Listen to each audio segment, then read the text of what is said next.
Steps up, looks for the spray, hits the deck. Lovely movement there coming from Fresh. This guy is a unit. What a dynamic player from Fresh.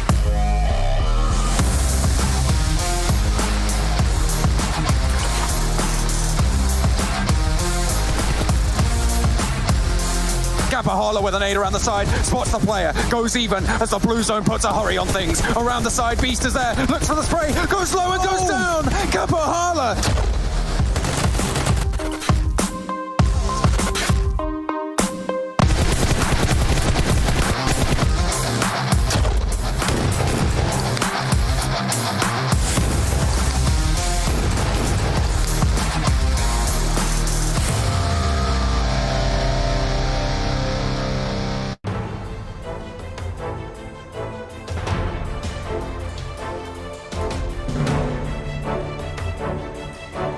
Big chunk of money and, of course, a spot into the PMGC later on this year. A lot on the line when it comes to this week. If teams can re-qualify, or for them, qualify for the very first time here into the Super Weekend. This is the PUBG Mobile Pro League Western Europe Season 2. And I'm Jason Caput. I'm your host, hopefully for the rest of the event. Hopefully I don't get cut out too quickly, or I don't have a heart attack. I think it was like Steve Jobs, even though I kind of look like him. But let's bring in our analysts, as we have Kalaris and Maxman to help cover all the action happening, to break everything down for you, and, of course, to show us their lovely dog. And by lovely dog, I mean only Floof, because Floof is the only dog in the world right now, in my eyes. Gentlemen, welcome back to the show here. It's do or die time here for some teams, as we have the final day of our second week of league play on the midst. It's time for these teams to try and finally make their way into the Super Weekends, and especially for the teams that didn't make it in the first one, this is do or die for them if they want to have a chance to make it into the finals here, Jason. Definitely so, yeah. You go from black, you go to red, then you have this lovely fade into blues with Maxman. Kalaris, this is an interesting day, I'd say. Yesterday, we saw some teams turn their fate around a little bit, performing much better than we expected, or at least much better than they did in week one. But it's time to see where the teams currently do stand, and maybe ask you in particular, does anything kind of stand out to you from the results we've had so far? I still like that, as much as from some games to some game, Eastern Stars have kind of been up and down and up and down. Overall, the general trend is consistency across that roster, even though yesterday we saw them fielding like a multitude of different members here from their roster in terms of their subs and things like that, which I think is super awesome. You don't see enough of that, really, I think, in esports as a whole. So to see Eastern Stars utilizing that to strength, I think is fantastic. And their strength, Maxman, is Kapahala, is it not? I mean, Kapahala all the time. You have Octavian sometimes, but Kapahala yesterday was doing most of the work. And he said fielding the subs in, just getting himself a little bit heated to the lobby and used to how these teams actually play, I think is great. Experience is so valuable that you cannot replicate in scrims. So it's really good, as you said, Kalaris, to actually make use of the subs. And yeah, I mean, the subs did their job too, right? They got himself 67 points in total with 30 kills in those 4 games. Eastern Stars are looking once again absolutely dominant. That's such a strong first Super Weekend if they make it through in this one, which they've already overtaken the 45-point margin that we normally have for these teams set up. Second Super Weekend, they're aiming to potentially be the #1 team, so they just got to keep on going. But the big surprise on this page, I would clearly have to say, is super young roster. They came out of nowhere in this tournament. They had a good finish in the first Super Weekend, but now this team has got some of the best rotations when it comes to Sanhok, and this is a full Sanhok league play, so they are definitely in the element here. Yeah, a second, a third, and fifth with a boatload of kills in each one of them as well. This is very impressive. To say that they got 0 chicken dinners yesterday, but still were just 5 points behind where Eastern Stars were, is nothing short of fantastic, considering, you know, as you say, I think we saw them as a bit of a middling team in our Week 1 play. Yeah, I think a lot of that was due to Alush, though, right? The fact he was able to stay alive for so long, able to get them a couple different rankings up, which is why their placement points are so high. Yeah. We're also seeing Xtreme Slayers there. I mean, they had one good game last week, and then they were having some unfortunate times from there on. Team Doom as well making a debut into the front page. But as we take a look at our second page, these would be the other teams who would be safe if we didn't even play out any more league play days. But you have Game Lord at 20 points, you have Vodafone Giants at 16, you have Exquisite Décode at 16. Yeah. Kind of surprising to see teams who were so dominant when it came to the Super Weekend, minus Vodafone Giants, really struggling now. Yeah, even for Romanian Boys, sorry, it was only 21 points. These are teams that are definitely not comfortable when it comes to it. And you got to keep in mind that when you make it into the Super Weekend, a big portion of the prize pool of this entire PMPL comes from chicken dinners alone. And if you don't make it, that could be, you know, 2, 3, 4 grand potentially right down the drain. So you need to make sure you can make it to the next stage. And now we go even further. And now you're really seeing the danger zone for some of these teams.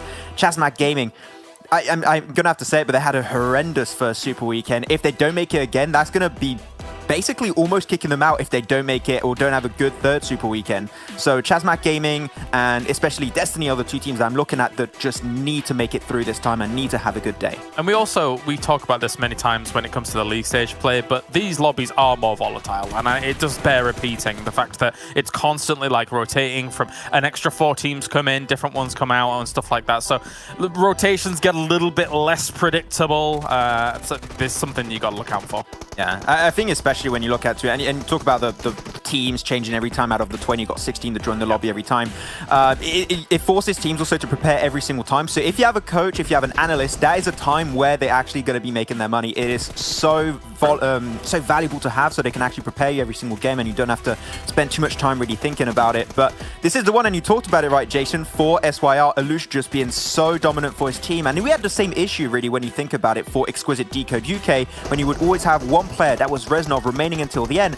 I think now they've been able to somewhat fix that issue in the Super Weekends at least, but I would like to see a similar fashion from SYL where they actually make it as a 3-man, a 4-man to try and potentially close off games. And just as an aside there with the Alush versus one of the, I think it was Kapahala on that Sanhok situation. Like, the fact that I thought Alush was going to win that out, and one of the reasons was you see Kapahala fall off the rock, and slightly just as you hit the ground, you can't actually shoot in that moment. So if Alush had just been slightly a bit more aware as to what may have gone on in that moment, I think Alush could have won it out. But, you know, these are very small, minor things, Jason. I do want to go back really quickly what you're talking about, Max, about like our 17, 18, 19, 20th place teams, because it is rough times for them if they don't qualify for the Super Weekend. They're going to be in a very bad position going to the final week. However, you know, ChasMac, 1 point behind right now. Excuse me, they're 3 points behind. Destiny, they're 5 points behind. Champions Club, they're 8 points behind. Like, luckily for them, they're not so far behind 16th place right now that they still have a really good chance to qualify. It just comes down to these next 4 matches for these teams if they can show up when they need to, because that Super Weekend's calling for them. The league play is mainly down to the fact that you only have 8 games. That is not an insane amount. One top 3 or even just a win is enough for some teams to qualify right off the bat. I mean, 45 points, you get a win, that's already a big margin of those 45 points already secured for yourself. So it's not over, definitely not. I'd just say that there's a little bit of sense of urgency for these teams to do well today. Just one good game and potentially a few extra points on the side should be enough, but there can be a little bit of stress on their shoulders that can also impact the morale of the team. Okay, well, as we've been talking about, you know, some teams have made a step up from week 1 to week 2. We wanted to dive a little bit further into a couple of teams here as we'll start off with Unicorns of Love, comparing how they've done so far at the start of league play versus how they're doing right now.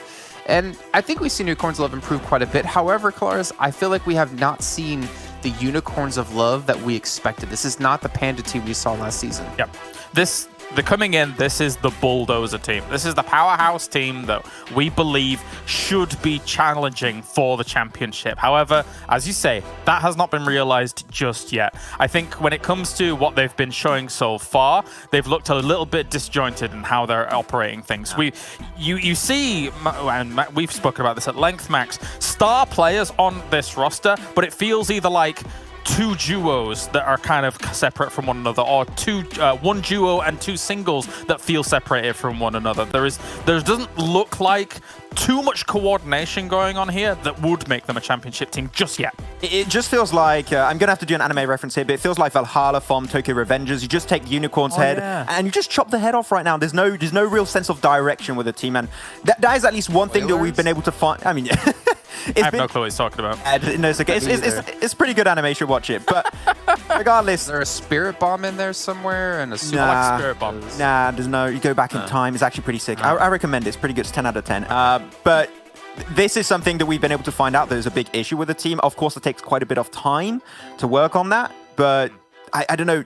We talked about once again about potentially egos being into play. I'm not sure what's happening inside the team, but the fact that even with an entire Super Weekend not being played, things have not been truly fixed. I think that can be really a dangerous position for them to be in.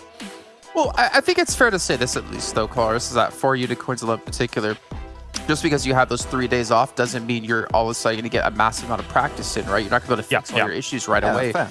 Because you're not going to be able to do scrims, I'm assuming. Like, teams are going to want... teams are busy playing Super Weekend, then there's like 1 day off before you get back into league playing. They probably want to take that day off to relax a little bit. So, it realistically, there's really not that much time for a team to improve other than analyzing situations and seeing rotations and drop locations. Yeah, I think these players are smart enough to be able to look at the games, not only in the league play, but also in the Super Weekend. Even if they don't get huge amounts of practice, they can step back, assimilate what they've seen, and be able to utilize that to their advantage. I think that there is definitely hope for them there. I mean, right now they're at 32 points. This is enough to be able to push them into that Super Week. And I think that as time goes on, maybe that cohesion can come together, but it is definitely lacking. I would love to see a little bit more of it kind of come to the fold here.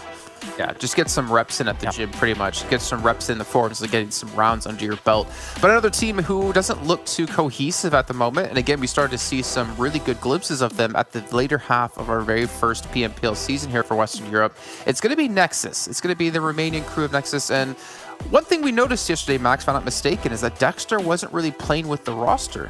Yeah, we're not seeing Dexter. I don't believe I saw even Rana and Sushi. I think Rana was maybe in and out of the game, but Sushi too was another player that we said has improved a lot in the first season of PMPL. It's very surprising, but regardless of that change, it's actually been working out for them pretty well. You can look at the average kills increasing from 0.5 to 3. Average placement point, sure, it's still only 1.5, is not insane. They need to improve their average survival time a little bit more, I would say. Still, a leap from 50 minutes to 90 minutes is great, but it still tends to show that they do die maybe a little bit too early compared to the teams in the circle. So if they can make sure they increase their survivability a little bit, that could solidify themselves a spot in the Super Weekend, but they still got a little bit more work to do. And I wonder if Dexter's going to be here because he talked about PMPL Season 1, him doing so much work. I think that it could help the team potentially have a little bit more direction when it comes to these games.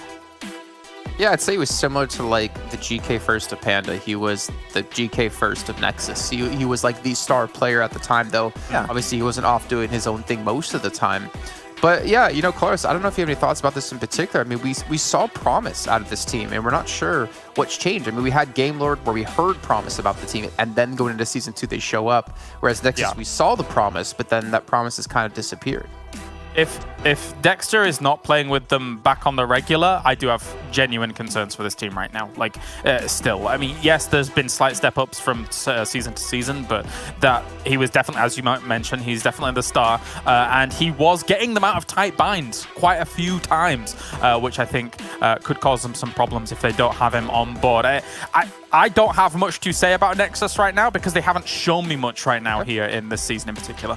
That's fair. That's completely fair. And maybe we'll change that as we have the rest of today play out. But let's maybe focus our attention on one of our top teams. We got Eastern Stars and how dominant they were yesterday and how well they looked when it came to the Super Weekend. But the new challengers, the young challengers, the super challengers of super young roster able to finally give them some trouble. Again, mostly in the form of Alush, but we're going to take a look at how they accumulated their points so far within this league week. And we can see here pretty consistent. I want to say out of both teams, but obviously when you look at Eastern Stars, that round 3 on Erangel was a little bit of a miss. But to see that consistency out of super young roster, even though it does taper off towards the end of the day, is still fantastic. Yeah, and as Kalara said, right, this was also while using subs, so you maybe cannot expect what Eastern Stars were able to perform and showcase in the first Super Weekend. So with subs, these type of results are definitely not bad, but it's just a draw or comparison to super young roster on the side. That we said it right, this team was a middling team. We didn't know really what to expect from them, except for Faker, of course, that's got the experience with Fate from the EMEA Championship Season 1, from also the World League back in 2020. This team has become so impressive when it comes to their decision-making on early rotation, mid-game rotation, and especially commitment to a specific position in the circle. I mean, in the words of Blank, I have the impression I stole that point from him yesterday. That was not my intention, but it seems like they know where the circle is going to end and what position is the best every single time, and that is a great mark of a team that knows exactly how to close off games. Yesterday especially, they had really good stock of where they needed to be for those later circles. Almost every single time they were greeting other teams to the circles, it was the other team in a desperate position where they were kind of maybe approaching from the blue, having a bit of a harder time trying to find themselves some cover, etc. and stuff like that. But still, you know, it shows that the peaks and troughs of Eastern Stars, as we take a look at them, slightly win out the consistency of super young roster throughout the day. I mean, I feel like when we look at Eastern Stars, they generally would have like 3, if not 4 people alive at these later zones. Obviously, when we look at the chicken dinners, obviously they must have, right? The super young roster, it's always going to stick out to me that Alush was the one surviving, and I'm going to keep saying it over and over again because you can't depend on one person to get you those placements every time. This eventual 1v1v1 situation is kind of funny because Alush effectively saves Kapahala, and then Kapahala beats him. If you think about him taking out the guy from Doom that was holding out Kapahala on that left-hand side, it's funny how these BR situations work out. But of course, you don't know as you're on the battlefield, you don't know every single detail as to who's holding who's got the exact position, etc. So yeah, knock-on effects. Talk about biting the man who feeds you, man. It was definitely a little bit surprising, but this is very similar, and I talked about it already, about Exquisite Décode when we had only Reznov, but you have Alicia on the team that's such an excellent fragger. And SYU, you have Ali that's been really stepping up from time to time, getting some really great clutch moments, and of course, Result on top of that is such a good utility player. His nades, his mollies, and especially usage of smoke is very, very clean. Some of the best, I would say, in this entire lobby. If these two players specifically can make it next to Illusion to the late game, I think this team can make absolute wonders when it comes to today and hopefully the Super Weekend if all things go well. Just as we were looking at that Sanhok finish there as well, of course, we were talking yesterday about the fact that Eastern Stars goes up to that mountain and holds that on strong. And a lot of people may come up to you and be like, oh, but they got gifted this win. Well, not really. They took that spot, and effectively, the rest of the lobby gifts them, in inverted commas, that win, because they don't push for the value of that mountain. They had such a huge spread and huge control over that. People need to prioritize getting to these spots a little bit earlier, I think. It's interesting that you think our general audience base is, 80-year-old Englishmen. Well, this is all I'm used to. I've never seen the demographics, so you could be right. Let's transition to talk about a team called Team Doom. This team who placed 48 points, 13th place at the end of League Play Week 1. In the Super Weekend, they're currently sitting in 9th place at 95 points. But in day 1 of Week 2, they got 43 points. So just 5 points short. Just 5 points shy of what they performed over 8 matches they did in 4 yesterday. Yeah, it's really nuts, and it's a great improvement from Team Doom in general. When we look back at the end of the first Super Weekend, we had 2 players that started rising up really significantly from this team. We had Zero and Action, but I think especially Zero is the really big outlier for this team of now. He's the Doom guy of this team. Really, entirely. Max? Yeah, I mean, yeah, definitely. Yeah, look at this. It's all blue. It means he's doing good, right? But an average kill of 2.5 is definitely very impressive when it comes to it. Of course, it's only over the course of 4 games, so the average might tend to even out a little bit as the days go on. But I think that Team Doom might be a team that surprised us, might be the dark horse of this event. We had teams like SYL that already stepped up, but I think the next one in line might just be Team Doom if they keep improving as much week to week. Well, honestly, I don't think I'll ever not have Doom guys one of my favorites, to be honest. Yeah, Fantastic, fantastic. You got me thinking about the games now. I want to go play. But I think, you know, it's, as you say, like when you look at those numbers, it's not just someone like Zero that is shining through. Action's numbers are technically nothing to scoff at. He's got himself above his 1KD. He seemed to find himself in these later stages. And again, here, in this situation, he takes out multiple members of Eastern Stars. And if it isn't for Alush, bloody Alush on the other side of things, this is Team Doom's game to win, but it's not the case. It was a 2v4, actually. It was really insane coming out from them, so really good stuff on Team Doom. Let's take a look at our schedule because the first round of the day is about to kick off. And like we said before, it's going to be Sanhok and Erangel throughout this entire week when it comes to league play. And since we started on Erangel yesterday, we're going to be starting on Sanhok today. So 3 Sanhoks over the course of today. Eastern Stars is going to be extremely happy about that. And then, of course, we have Erangel coming up second, and then Erangel as our 4th round as well. So Group B sitting out, no Unicorns love, no super young roster, no of those 2 teams that we've been talking about quite a bit when it comes to today. But what we will talk about is our Esports Awards still going on for you guys at home who can vote for your favorite esports title of the year and your favorite mobile esports title of the year. And we know which one that's going to be in particular. It's got to be PUBG Mobile. Just head over to esportsawards.com/vote and get your votes in because it will be closing relatively soon.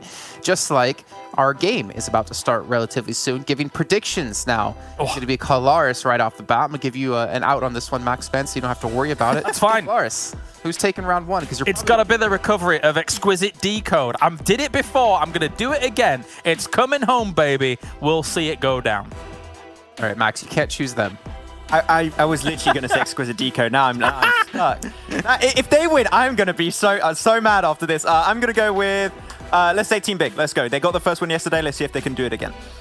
Okay. Well, thank you so much, gentlemen. We'll check with you once this first round of the day does finish off as we bring our commentators in here, John, Allen, and Blank, to kick off round 1 of our 2nd day of league play in our 2nd week overall. Gentlemen, take us straight into it. Yeah, we're just going to head straight on into proceedings. Obviously, one more day to get into those super weekends. Unicorns are love with it all to prove as well. The 2 duos from the Unicorns need to try and coalesce into one fist. I was going to say fist blank, but then I remembered fists have 5 fingers, not 4, so it doesn't quite work out. But you know what? We get on with it.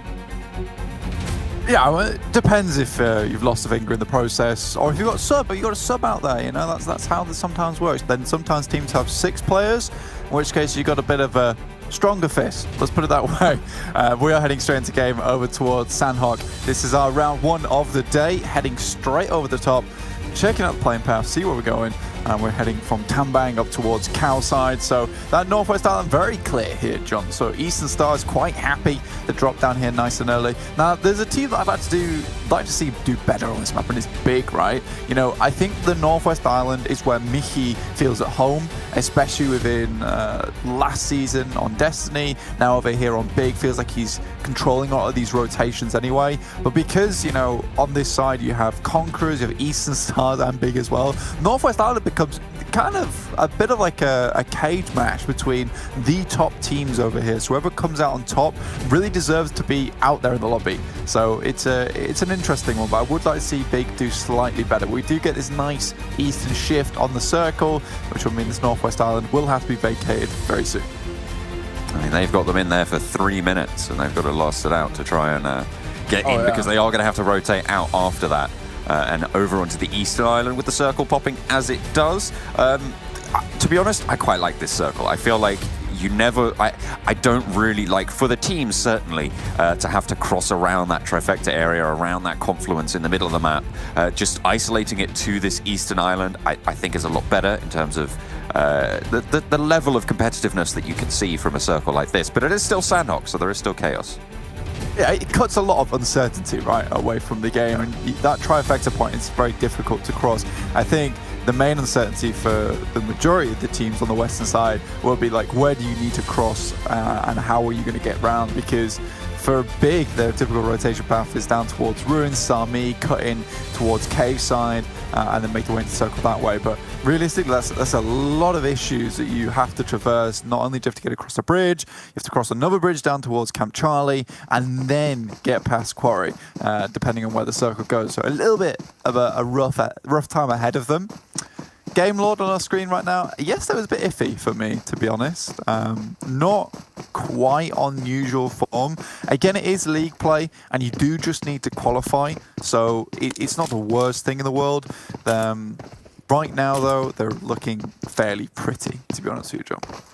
Looking good, looking hot, ready to go for the rest of the game. Looking good. Hell yeah, dude. And of course, I'll have to try and find their spot. A big split on the south side, Xtreme Slayers, Sami and Bantai.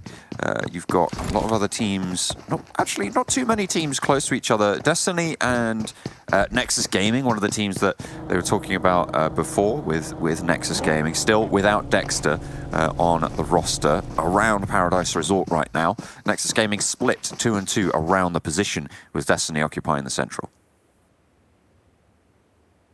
Yeah, I think for Destiny, this is a good place to start from, at least for their team. You know, we expected a little bit more from this team. We haven't really seen it. So right now, I'm kind of putting all those assumptions aside as we head into second day of league play of the second week right now, because I think a lot of these teams have shown themselves that, you know, they're good teams, but they're not top of the pack teams. Big is trying to move through, but it's Eastern Stars who are harassing them at the moment, throwing a couple bullets their way. Big's currently catching them quite nicely. Receiver in hand.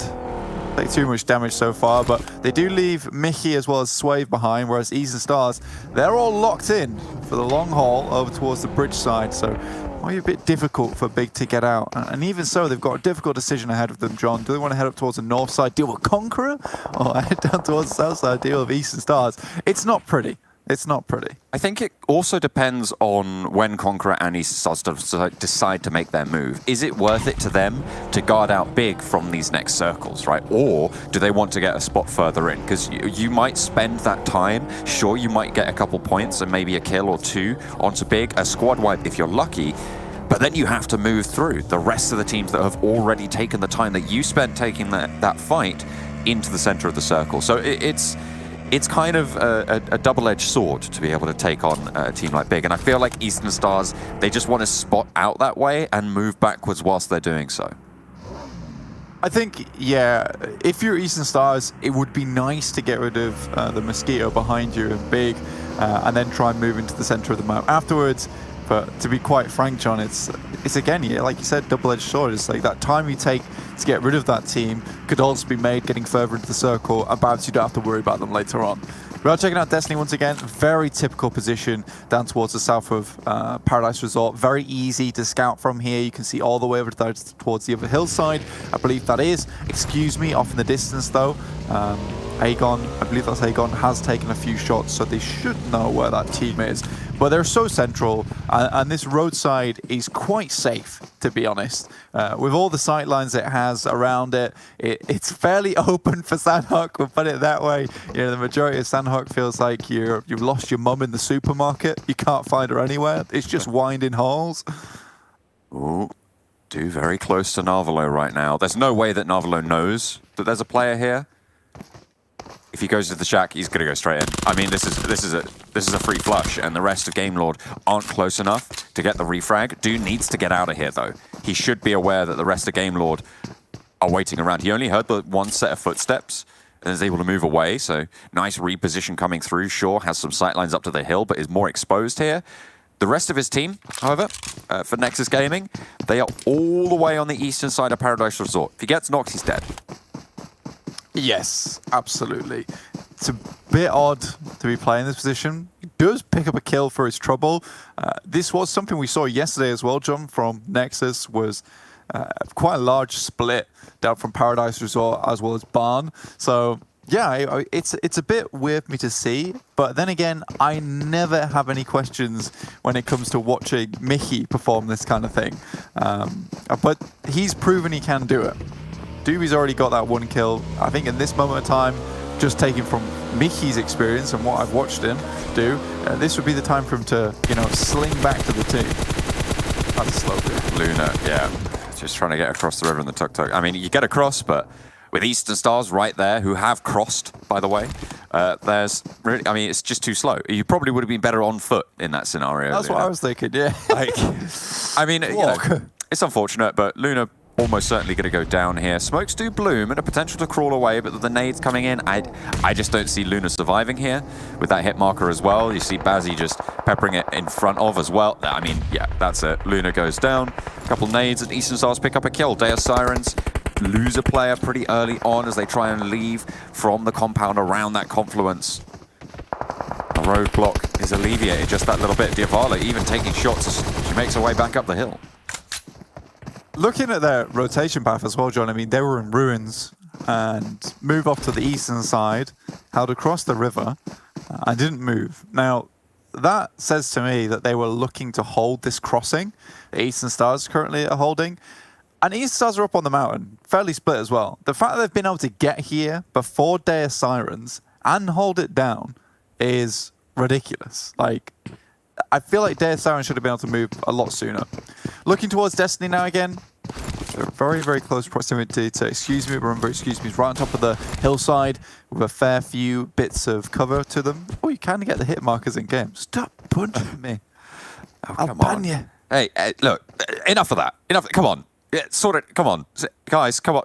Break it up. Break it up. Come on. That's enough. That's enough. You know, your pan's getting rusty. Let's just put them away.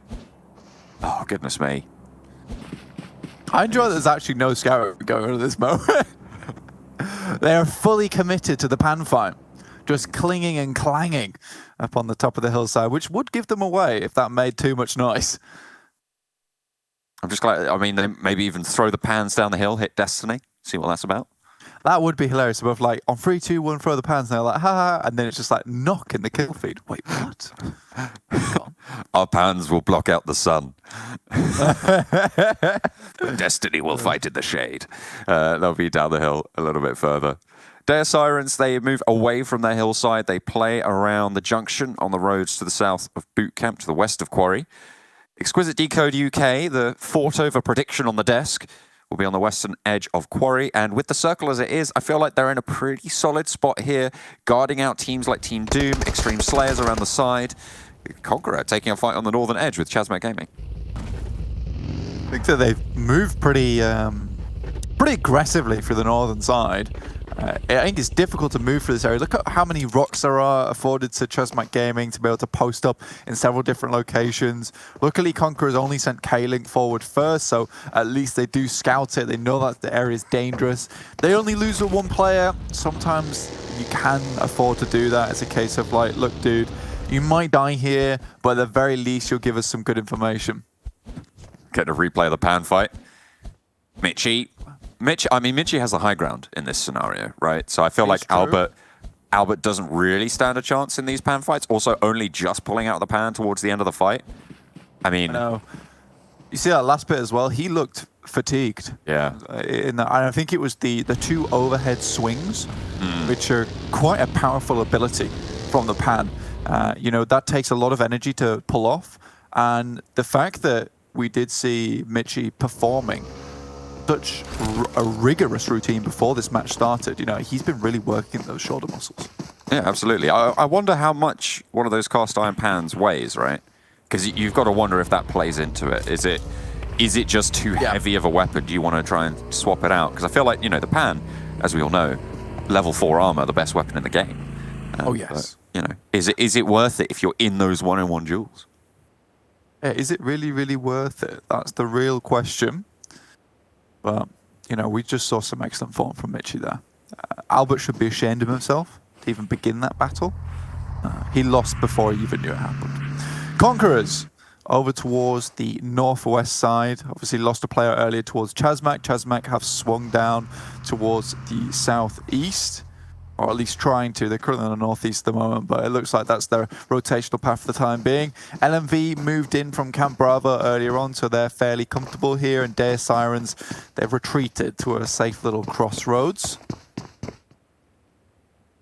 Falling back just a little bit. I mean, they ran away from the fight. Well, wasn't really a fight, from their pick from the Eastern Stars.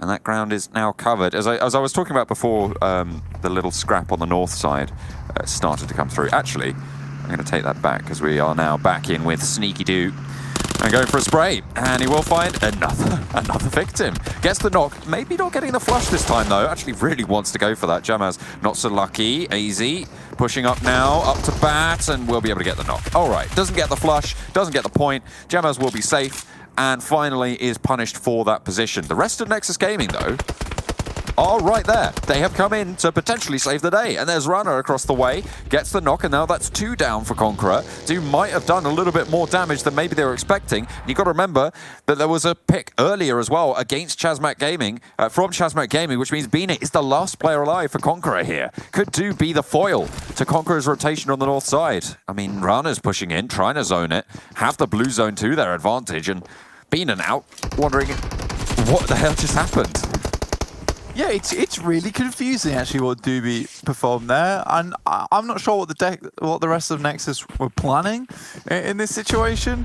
But Doobie's got 2, opened up the fight marvelously, and then lived for quite some time before he was taken down to a knock. I am just perplexed at the situation.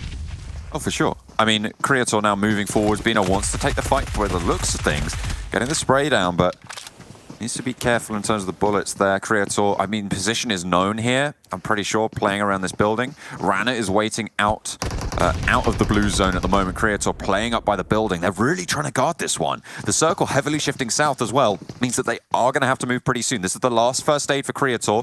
AZ with the full angle there. Bina cooking the nade out the side. Creator goes down. Rana can't find anything as well. And now Nexus Gaming on the verge of losing yet another.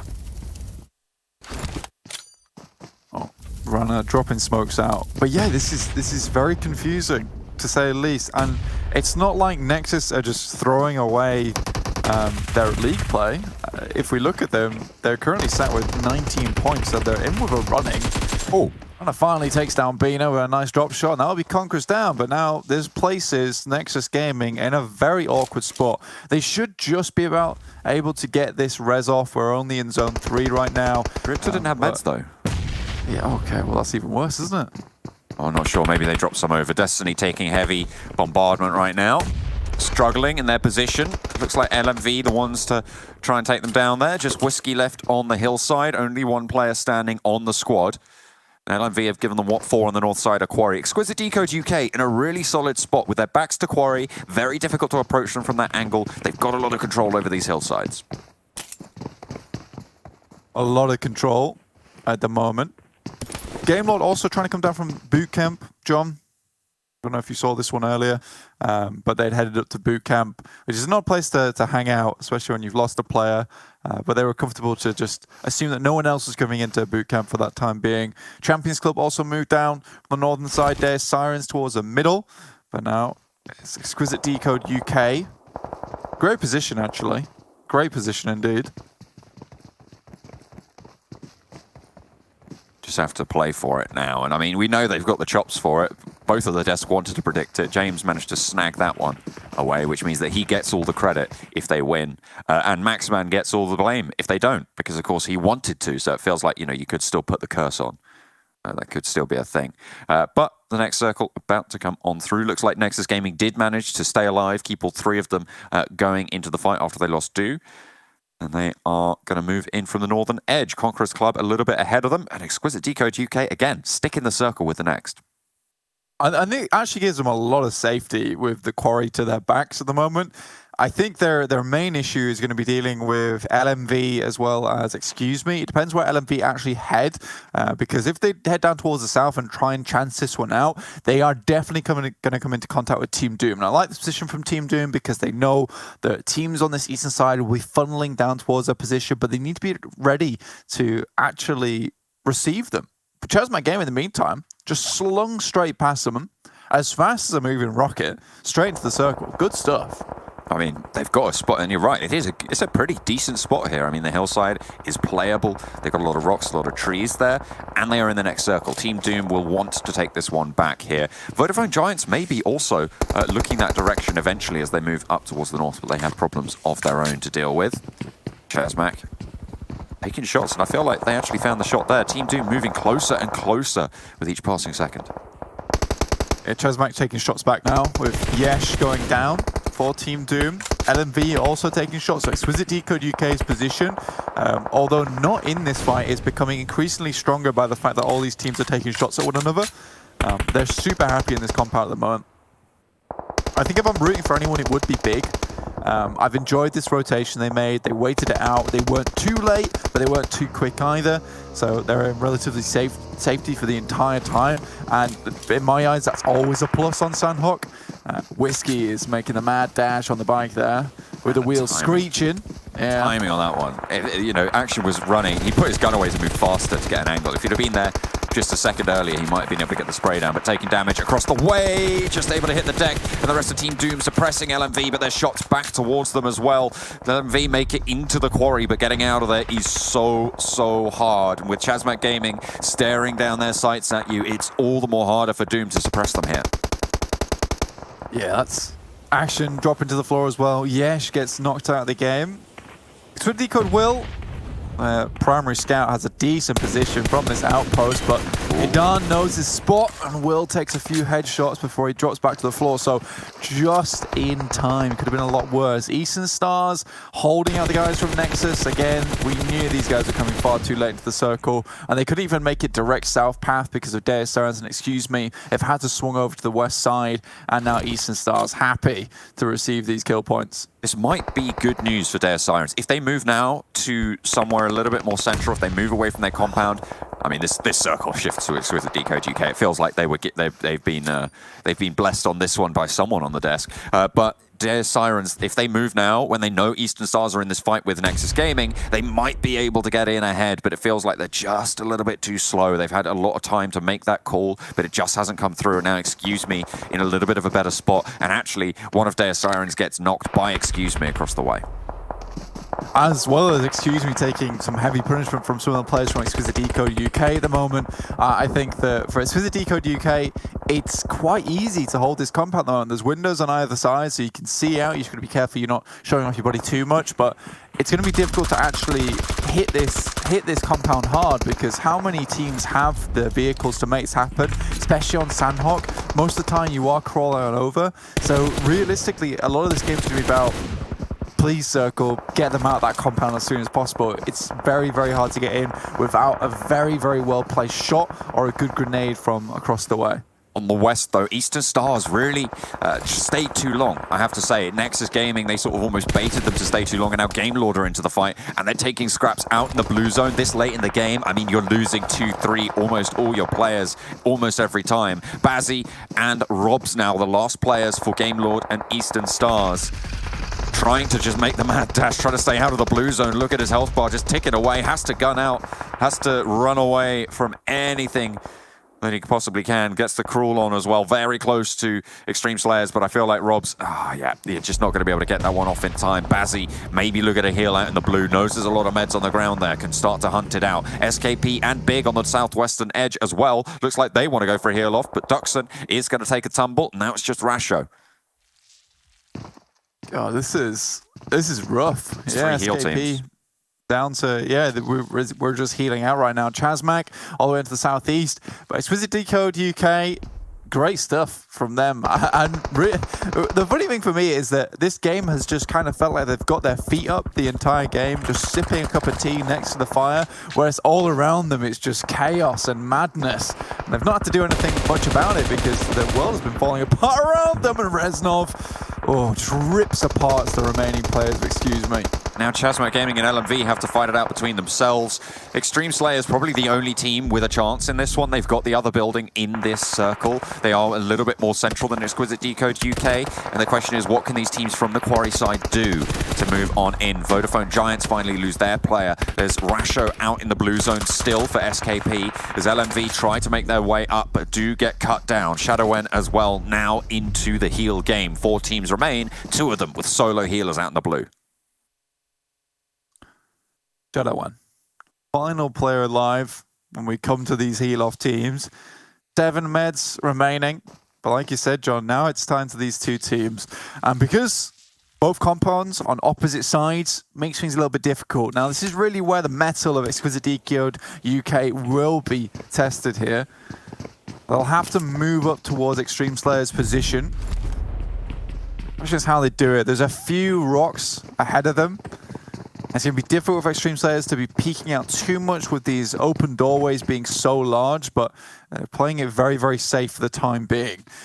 I think Exquisite Décode UK's approach is going to have to be assisted by those smokes, John. Yeah, ChasMac Gaming, this is the last first aid. Almost certainly going to be going down here. Exquisite Décode UK, they're mounting up for the kill. Yeah, there we go. Just looking for a shot, looking for anyone. And ShadowEN will fall out in the blue zone. 2 teams will remain. And it's not often, Blank, that you get 2 full 4 squads in this final circle on Sanhok. It's not easy. There's a lot of cover to be using, and it feels like Xtreme Slayers aren't controlling the ground here. They are really allowing Exquisite Décode UK to gain a lot of ground at the moment. I think the Xtreme Slayers are refusing to peek. It's a nice spot that Pappy's currently got on the tractor, but, you know, how far that does take him. Xtreme Slayers have done well in this game. I mean, they rebuffed the guys from Big earlier on, managed to send them back into the ShadowEN. I mean, that's where ShadowEN's coming in. It's really tripping me up there, Mr. ShadowEN. Change your name, ShadowEN. But yeah, they were able to hold on to this position. It's good, and that's exactly what I was looking for, is that one grenade. Now, so with the Décode UK, they need to make the rush on as they move up. First smoke goes down. This is perfectly played. They're cutting off the sight lines, John, and now it's time for them to head in. No one from Xtreme Slayers is peeking out the back of this warehouse. No one is holding the lines that maybe they needed to. Exquisite Décode UK allowed all the ground in the world. And look at this, nades can start to come in over the top. That looks good, and a little bit of damage there. Close, but not quite a cigar there. Reznov looks to put more in as well. Bounces it down, and that's a knock on the Bardo. It's so hard to deal with this. What are you supposed to do here? Xtreme Slayers, they've been pinned in their own compound. Alicio out wide, goes for the spray, and like that, Décode UK just take down Xtreme Slayers like a hot knife through butter. And James is looking so happy right now. Max, eat your heart out. What happened? What happened? Did they put that last fight on 3 times speed? Was someone on the VHS player pressing fast forward there? That was an incredibly quick fight towards the end. But again, I mentioned it before, that push had to be assisted by smokes, and they do it so well. They cut off the right side and the left opening inside the warehouse, and then they start lobbing those grenades off towards the left side, which is the only place to peek from John. They get a knock, which immediately allows Reznov to swing around to the right side of the warehouse and begin throwing in those grenades, whereas Alicio confirms the breach afterwards, gets that knock, and it's all curtains from there. That fight felt like they've been analyzing that one compound for weeks. I mean, it was... I feel like Xtreme Slayers were too passive there. If they'd have moved forwards and been holding in those rocks during those fights, I mean, that would have been a different game potentially. But there was at no point where Exquisite Décode UK didn't look in control of that situation. You're right. It was textbook. It was fantastic, and they win. They win the game because of it. I mean, they really did. And I mean, sure, they had a great compound for how the circle shrunk with their backs to quarry. Always a lot easier because it isolates almost, I would say, about 100 degrees off your 360 need to hold. Just because that quarry is there, it's a great feature to be able to control. Sure, you take a glance over there once in a while, and LMV, sure, you pick up a couple of kills there. But even so, it just alleviates so much worry for you. Yeah, and I think if we were to analyze that fight a little bit more, because you are completely right, John, is that they should have really moved up the rocks. And in that case, the way you would see it is that warehouse, it's very, very obvious where you're going to be peeking from. There's a hole in the wall. It's easy to throw a grenade in there. What's not easy, like you say, John, is to have 6 rocks and then have to play a guessing game of which rock to smoke. And that's where it becomes rough. And I think Xtreme Slayers did not make a wide spread. They knew that Exquisite Décode UK had to come down to them, and they made it very, very simple for them afterwards. Not to say that the last fight wasn't completely impressive. LMV, though, going against Destiny. Destiny's just kind of fallen by the wayside, haven't they, John? They need someone to give them a helping hand, some kind of good Samaritan to come along the way. It's painful. It's painful. It's not been going well for them at the moment, of course, with those roster shifts that we talked about a lot at the start of the tournament. I mean, it feels like they just haven't quite managed to bring it back up to the standard that we've come to expect from a roster, from a team, from a name like Destiny. And yeah, they're gonna have to figure something out, because it is not working right now. I mean, not to their best. I mean, they're doing okay. Don't get me wrong, but it's not as good as the ceiling of the players involved. Yeah, and speaking of the Good Samaritan, John, you know, we also have to talk about the ill intent, which is Eastern Stars for me right now. I feel like they are monstrous in terms of their capability to finish out games, but there's also that ill intent involved where I'm like, why do you make these odd plays that seem not to make any sense? I feel like Eastern Stars is a very smart team. It's a very good team. They have some great players on side. So why stay out in the circle for so long and be taking all these shots, and then you called it perfectly. A third party comes in quickly. Those shots are not hard to miss, especially when the circle was closed that much. Yeah, and they got caught in the blue. They stayed too long. Nexus Gaming, I mean, you could have just taken one shot at them, and that might have been enough to just kill the entire team because they have to slow down so much in the blue. But they stayed. They stayed for so long that it allowed even TSC Sirens a chance to move, which they didn't take, unfortunately. And excuse me, were able to move forwards into that vacuum. But yeah, I mean, it felt it was uncharacteristic for Eastern Stars. But we're going to head to a short break. When we go back, we're going to go to the analyst desk, and hopefully James won't gloat too much. We'll see you there.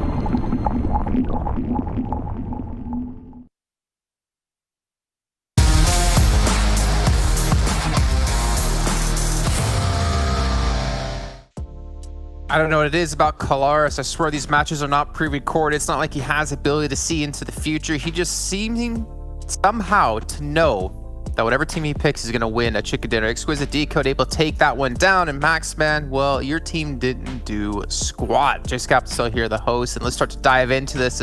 You know what, Kalaris, we'll give you a few seconds here to gloat about your prediction game. You know what? With great power comes great responsibility. So I'm not going to gloat, Max. I'm simply just going to stand here and say, I back it up! I back it up, Max! What are you thinking? Kalaris, we had a gentleman's agreement before this PMPL. We were not going to read the script, okay? I believe you broke that gentleman's agreement and you read it, okay? You know which team's going to win every time. That's not cool. That's not fine. I can't believe I have these powers, Jason. Make sure you use them for good, though. Don't use them for evil. Unless that form of being evil is to screw over Max, then I completely support it. That's fine. Extreme Slayers, second place, 19 points. ChasMac, though, their best game in what feels like 2 weeks. They get themselves 13 points and one step closer to being safe. ChasMac Gaming here, we're in a position where, of course, one of the worst positions I would say, and I think a lot of people can agree, is Quarry when it comes to this entire map of Sanhok. And they were in a position where teams are just coming their way and they were just picking them up one by one. Yeah, I believe it was Team Doom and also LMV that were inside Quarry itself. So off the back of that, they were able to get a few kills and, of course, survive on the more eastern edge of the circle. So it was a pretty standard position, and able to get himself top 3 is really strong. But I think this might be the game that allows them to make it into the Super Weekend, but we still need to see a little bit more of this team, I would say. I will say, Jason, in this top 2 situation, Exquisite Décode and Xtreme Slayers, as much as, yes, I predict Exquisite Décode to win, this was by no means a foregone conclusion. Xtreme Slayers have, in what is theoretically speaking, a better place in those later circles for then Exquisite Décode to have to push on. But Xtreme Slayers looked kind of lost in how they were they didn't have much information as to where their opponents was going to be coming from. They weren't looking in that direction. And then Exquisite Décode did do a fantastic push-up based on that. But Xtreme Slayers could have, in theory, held out much better than they did during those final moments. Max? I was trying to not talk. I don't want to talk about this, Jason. Okay, don't. I mean, 3 points for Big. Okay, it happened. The circle kept just going away from him. I don't know what's happening. Oh, you're talking about Big. Oh, I wasn't even trying to be mean. I was talking about Destiny. You know, 0 points. I mean, they're Destiny not out just yet, but they're not looking good. Yeah, okay. I thought you were waiting for me to talk about Big at some point. But yeah, Destiny too. Oh yeah, you predicted Big. Oh right. Oh crap. Oh, that's awkward. Circles just kept moving away from them, Jason. It was like Destiny. Good old luck. But yeah, Destiny need to definitely catch up. These rotations seemed like they were doing them uneducated, not really putting too much time into scouting, so they just jumped into a team and got taken out. So very unfortunate for them. So hopefully they can do better in the next games today. Oh, we can see here our top players from the last match. He's actually going to be, I think, for the first time, making his way here into the top 3, as we have him, Poppy, and Alicio as well, our MVP from week 1, our MVP from last season when it came to the finals.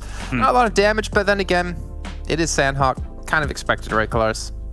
I mean, the crazy thing about LMV here is the fact that they had almost as rough a position as ChasMac, if not rougher, to have to deal with around that quarry area, but still were able to make things happen. They moved down into the quarry, and then when you're trying to transition out of that, it's so difficult, but they did make a game of this. So I'm very impressed, considering that I feel they had one of the rougher times in the later game. I'm actually impressed that they got themselves such high damage. I think that mainly came down to the very final moments of this game, because they had the circle coming their way a lot of the time, and that also allowed them to have a very good opportunity to close off that game, because they had literally all the resources you could ever ask to close off a game. An insane amount of smokes to cross over to Xtreme Slayers, a lot of nades. Also, you saw Reznov and Alicio having some of the most amazing, and I don't know if I would say lucky nades, but they had some nades where I'm like, how the hell did that connect? And they actually connected every single time. The fact that they had all those resources ready for that push on Xtreme Slayers really comes through in the overall damage and kills that they were able to get towards the end. It was that first nade. I don't know who threw it, but I believe it went onto Halls. It was Alicio onto Halls, and then he like downs him, and then that's like the kind of go time, because they know they have the man advantage, right? And they saw Reznov sneak towards the back end side of the warehouse to throw through the ceiling. That was just really well executed. Again, it comes down to like those one knocks sometimes to just open up an entire fight. And well, Exquisite, we need to take a look at their stats in this last match. I know Reznov didn't make it into our top players, but for me, Kalaris, he personally had the MVP of that match, at least in my eyes. Again, those nades he threw were fantastic to really open things up in the warehouse. Yeah, so that warehouse, I feel like, is almost a bit of a trap, if I'm honest, for any team that's kind of sat in there, and Exquisite Décode UK understood that perfectly. Not only were they able to push up against it with the rocks in between those compounds, which were the perfect tool for them to be able to push up against it, but then they also took multiple angles, which Xtreme Slayers had no cover of whatsoever, and then there's that slit in between the wall and the roof that they were able to use to perfection. I mean, the thing that enabled this so strongly to start with was some of the nades that they sent forwards to even get a knock and then be able to push up on those angles. So Exquisite Décode, this was a SWAT team for this game, and they played this really, really well. Okay, well, you know, I remember you're talking about their Instagram. Isn't Daddy under the weather? Like I remember seeing a post by him like talking about how he's been feeling sick for like the last like week or something, and that's why they had a little bit of a struggle. He had a little bit of a struggle when it came to the Super Weekend, and I mean, he's still putting up 300 damage here. I mean, he's the lower end of the team, but the team won, right? So it doesn't really matter if you have 0 damage or 1,000 damage. All that matters is that Maxima doesn't predict you to win. That's correct. And they also actually, I think, brought on another analyst or coach, I believe, in Rambo, according to their Instagram as well. So good to see kind of like them even rounding out the roster even further, to the point where, you know, they're just, it seems like everything is slowly working out. Even though they had a rough day yesterday, I still think, you know, as you can imagine, the last 2 times that they've won things out, I've predicted them to win, and they're doing it really, really well. Yeah. I mean, it's fully deserved too, right? Because we had some aspects of their gameplay that we talked about in week 1 where we asked them to try and improve upon, and they found those issues very quickly and fixed them on the go so efficiently, I would say. Also able to make at the late game as a 3-4 man whiz on the side of Reznov, of course. That helps a lot. Like, this week 1 potentially wouldn't have happened for Exquisite Décode, especially in the league play, but now they've improved, and this is a team that's just getting better and better every single time, and they can potentially become #1 in the finals if they just keep improving in such a way. Is really impressive. Well, before we head into the schedule, I think it's time to update you guys on our top 10 fraggers overall in the entire event. And, you know, Carlos, I'm not going to throw it to you first. I'm actually throwing it to Maxman, who he thinks is going to be our top fragger. Top fragger, wait, for what period exactly? For the entire league play? Or this league play? For this league play, top fragger. I want to go with Kapahala on this one. Essentially. Oh, yeah. Okay, after I got Kapahala yesterday, yeah. You get my technique, yeah? Little yoink mine now. Smart. Yeah. Oh, this is tough. This is really tough. I don't know. I'd have to go with Kapahala as well, I guess. I know that's a cop-out, but that's, yeah. Well, so if you have the Blesser saying Kapahala, the Cursor saying Kapahala, I don't know what the answer is going to be. Oh, well, it's going to be Kapahala. Far ahead. I mean, normally a positive and a negative turns out being a negative, but no, Cabal is still going to be on top there with 16 kills total. That is impressive for the very small amount of games he's had. 5 games total so far for Eastern Stars, and able to get himself 16 kills is insane. Elicio, though, he's closing that gap, and for that MVP, if Elicio becomes MVP of PMPL 2 seasons back-to-back, that would just set a precedent for the next year of like Elicio being potentially the best player in the region when it comes to potential fragging power. This guy's just so on board. He's got MVP in his name. Like, it's not fair. No one else had a chance. So does Daddy, but he's not there yet. So, I mean, shade aside, no, I love that team. But actually, looking at this quickly here, Jason, I'm impressed that Xtreme Slayers has got a few people here as well. As much as I feel like they did look a little bit lost in that late game in this previous game, last week was just not great. But this week is looking much better. All right, well, this round's going to be over on Erangel with Group D sitting out. So Exquisite Décode off the back of that chicken dinner. They don't get to ride the high of that one. They just get to sit back and relax and watch the rest of the teams participate as they're looking a little bit closer to getting safe into this next Super Weekend. It's time to bring in our commentators to bring you the second round. So we got Jonna and Blink joining me once again. Boys, it's coming home, clearly. Absolutely. That's the only thing we can draw from that. It's phenomenal. We love it. It's on its way. Packages delivered by Royal Mail, the Royal House of Mail, signed for by the Queen, and we shall have our victory. We're heading over to Erangel now, Mr. John. It should be fun. I mean, obviously, like the boys said, Exquisite Décode UK will be sitting this one out, but Unicorns will love Super Young roster coming in. Super Young roster starting to become one of my favorite teams. I'm not gonna lie. Okay, all right. Yeah. Okay. Strategic geniuses. That's what I like in them. That's my favorite part. And I mean, they have Alush, who is seemingly immortal for the majority of the game. I'm not sure how that happens, but you know, I feel like he sold his soul to the devil somewhere, and he was like, "I shall be free from all harm until the last 2 minutes." Only the blue zone may do damage to me. Yeah. It's in the rules, I think. I mean, I haven't fully read them, I have to be honest. But hopefully, who reads rules anyway? Exactly. Well, I hope the players have, because they need to abide by them. Certainly very important. But we're going to be getting into our Erangel game of the day, and it's going to be kicking us off with a fairly central plane path. Blank, I want to talk a little bit about something Max said on the desk. He said normally a positive and a negative makes a negative, but that only happens when you're talking about multiplication, right? If you multiply a positive number and a negative number, it turns negative, right? That's just how the numbers work. If we're talking strictly real numbers, of course, this is. I mean, but if you look at it additively, yeah, exactly. If you look at this additively, what we can tell is that James's blessings are stronger than Max's curse, because when they both predict the same thing, the prediction is right.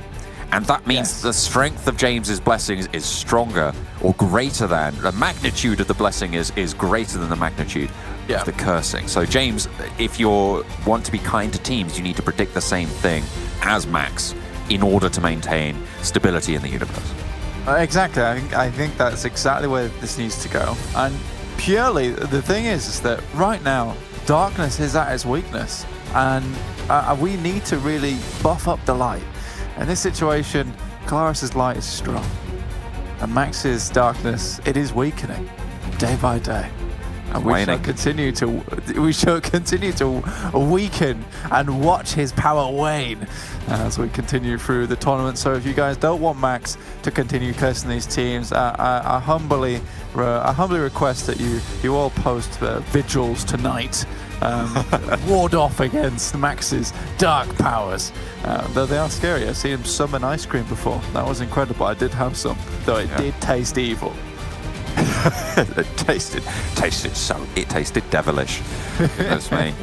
Oh dear. Well, one can only hope that James's powers wax greatly, and we'll see how that progresses over the course of the tournament. Circle, pretty heavy southwest shift. Sorry? Does have a bit of a moon head anyway, doesn't it? Who are we talking about? Wait, who are you being mean to? Calaris, isn't it? Yeah. Oh dear. Oh dear. All right, back to the game. Ooh, the shade of it all. Oh dear. Not much in this case. Conqueror. Conqueror is towards farm side. It's a nice position to start up in. We've got the 4-man split, which will keep them safe for the time being. Eastern Stars at Novo. Interesting. No Deus Sirens here to actually beat them to this position. And you know what? Milta, it ain't it, boys. Milta Power is not a happy place to be. Therefore, Eastern Stars happy to take up the juicy loot down towards Novo, which I can't pronounce the rest of that now. I just tried and I was like, I've always called it Novo. I've never tried to call it by its first name. But we did have a team in North America, John, called B4. I think you remember them quite closely. They always started in towards Novo, and they were also late rotators, just like Eastern Stars. But by the time they got into the circle, they were so looted up, so geared up, that they were ready to take on anyone. It was a very good plan, and hopefully Eastern Stars can maybe replicate it here. Novo Repnoye. That's what I'm going with. Novo Repnoye. Yeah. I don't know. If anyone in production can correct me on that, I would greatly appreciate it. But we're going to stick to Novo for now, and so are Eastern Stars. Destiny, in the meantime, they went for the Stalba-Kameshki split in the northeastern side.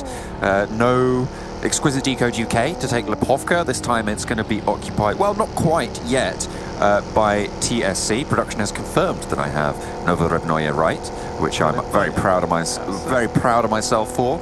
And I will gloat about it for a while. Yeah, well, certainly in the DMs with Blank. You can say oh, dude, I struggle with that one sometimes, to be fair. Thank you. We call it curry. I call it quince. Actually, it was weird. Quincy. Yeah. Quincy Quarry. Quincy Quarry. Very good. I like it. Oh, you just revealed you can say it. Whoa. Yeah, only if I'm really focusing. Oh, okay. That makes me feel better. I have to wind up like a spirit bomb, as Jason was saying earlier. I have to wind up. That's Jason's go-to. Anyway, this is turning into a podcast now about PUBG Mobile and every facet in between. So we could do this at a later date, but right now we have a game to focus on. Big over towards Severny at the moment, John. Obviously, Mickey's out wide, but not as wide as he was before, all the way towards Unicorns of Love in the midst, playing that fifth man, so you would have your fist over there, John.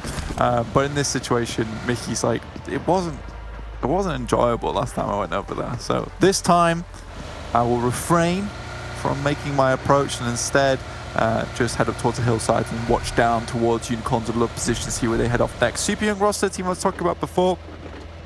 They're just underneath South George, can move in towards hostilities, but most likely will go to scout on Everest, which is not a bad idea whatsoever. Just doubling up on the Teslas, making sure that they have the right skin on both of them. A little bit. I mean, it changes the engine noises as well, so potential there. Exactly. I mean, you've got to jailbreak the Tesla here and make sure it's running to its fullest max potential. And in this case, they're jailbreaking other cars into becoming Teslas. So, okay. You like? I mean, that's impressive. I'll be honest. That's next. That's very cool. Game Lord there moving around through the hills to the south of school on the eastern end of Pachinki. A little bit far out from that at the moment, but everybody else still vying for position. A southwestern circle, and I feel like at the moment the military base, like it's in the circle, but for some reason I don't get a military circle feeling from this one. You know what? I'm going to completely disagree and say this is a Sosnovka military base ending. This is a big Snosnovka ending, right? Sosinovi. It's a Sosinovi. Yeah, you know, I can just imagine Jason's big schnoz over there down towards military base, just attracting the circle on its way. So I'm ready for it. That's what I want. Snosnovka. If everyone can pray for a bit of Snosnovka, I'd be happy with it. But yeah, I think it would be an interesting one purely because, you know, we have so many teams that, like you said, they are roaming around this central area. For Romanian Boys, once again, growling, barking at anyone else in Gatco at the moment who comes even anywhere near close to them, controlling the majority of this area. It feels funny because, like, whenever 4 Romanian Boys are in here, you know, Gatco is theirs. No one even dares challenge them. Everyone checks if 4 Romanian Boys are in the game, but if they're not, everyone's like, ooh, I love a piece of that pie. Piece of pie. Ooh. What's your favourite sort of pie? What's your favourite sort of pie? Pecan pie. Pecan pie. Okay, all right. There you go. Pecan pie. Fair enough. What about you? What? What about you? What? How do you feel about pies? Oh yeah, absolutely. Destiny on the northeastern side now being consumed by the blue over near Stelba, and they're going to have to make their way down southwest. I mean, they had the longest rotation in this lobby, and the question I have is, you know, what path are they looking to take here? Swinging out to the west, I mean, may seem like a better idea, given where the plane path started. It was kind of a little bit eastward leaning, so maybe the west is a little bit more open, but you've got about 4 teams that could prove to be really, really tricky on that western edge. Whereas you look at what's happening on the east, you have that line around Pachinki that's difficult to get through, but you can get into the circle around Potato Hill with TSC as really your only rival there. So there's a few options for Destiny, but I feel like neither are super good, and they're a little bit slow off the mark here. Yeah, I'd say the same. I mean, they've been taking a while to get down here. Equally, though, Unicorns are love, Super Young roster. This feels like there hasn't been much of much foresight of where they want to go. I think for Super Young roster, the move towards Everest should have been much sooner. There's no way in hell Big should be making it to Everest before you do. You're playing South George, for God's sake. So realistically, Super Young roster very late on the draw, and you can see here Big is even stopping short of Everest, and I'm going to say that they're doing this because they're not sure whether someone's already on top, because realistically they should be. It's not a Schnoznovka, unfortunately, guys. John was right. We're heading over towards Pachinki, so an interesting ending though. Either way, we're happy with it. Lots of field area around here. You've got chopsticks available to you, Pachinki itself available too. So a lot of interesting areas, which is going to encourage a lot of fighting because not a huge amount of space to work with here. A team that we were paying attention to particularly was Unicorns of Love, certainly yesterday and today as well. They're 32 points and they need to try and make their way in. And it always felt like they were getting 1 or maybe even 2 if they were lucky, sort of good movements during the games, but then they were just falling short after that. I think in this game, they have been too slow. I mean, they got to North George late. It was a late on the rotate. They took a little bit too much time there, and now they're kind of stuck behind 3 teams. Whereas realistically, 2 of those teams should in no way be ahead of them in these scenarios. You've got Big and Destiny who have priority on those bridges. I mean, maybe now they've managed to get ahead of Destiny because they broke out a little bit further west, but Unicorns of Love, again, a little bit slow. And it seems to be a lot of these teams in the Northwest just moving slow. Maybe they know something about the ground we don't. Maybe, I don't know. It looks like Unicorns of Love is rotations as slow as someone who decided to put ice in the freezer to floor. So it's a bit odd, to be honest with you, in my opinion. You know, that western side, like you said, completely free. And if any of the teams have been doing their homework, their research should know that really the only team that plays towards the western side is LMV, who literally hides their face in Primos for the majority of the game, and then 4 Romanian Boys play towards the center of Gatka. So everything should be free from Quarry to the western compounds. So there's no reason why Unicorns of Love shouldn't be having a good spot towards the beginning of the game. Unfortunate for LMV, though, they lose Talon. Taken off the pretty important hillsides. I mean, we talked about a little bit, I think, in a circle that we had near this area yesterday. This hillside where LMV and Vodafone Giants are right now is prime real estate, really, for control over this circle. It's fairly central as well in this one, which is something that doesn't often happen around this area. Eastern Stars are going to be looking to crash onto it, but you've got Nexus, who they were fighting with, and was caused their downfall in the last game to hold them out on the other side of the bridge. So Eastern Stars have to move through Nexus Gaming to be able to get into a viable position here. I mean, barring a few really heavy shifts going their way, they are going to have to cross here.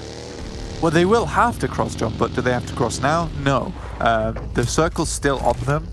And the only reason that Nexus can afford to take this position towards Lighthouse as well as Gas Station, holding out Eastern Stars, is because the shift hasn't been so drastic towards the northern side. As soon as that happens, they will have to leave the spot and find something more favorable to them, in which case Eastern Stars can start to make their approach into the circle. Right now, they just need to play on the defensive. I feel like everybody's second-guessed these rotations because TSC were on the eastern side and they've gone all the way west now. They are right in the midst of the beast, in the belly of it. Big certainly has the outlook with it. But they were all the way on the eastern side. Destiny broke out west. Big went west from Severny. Both of the Georgia Pole teams stayed on the western edge as well.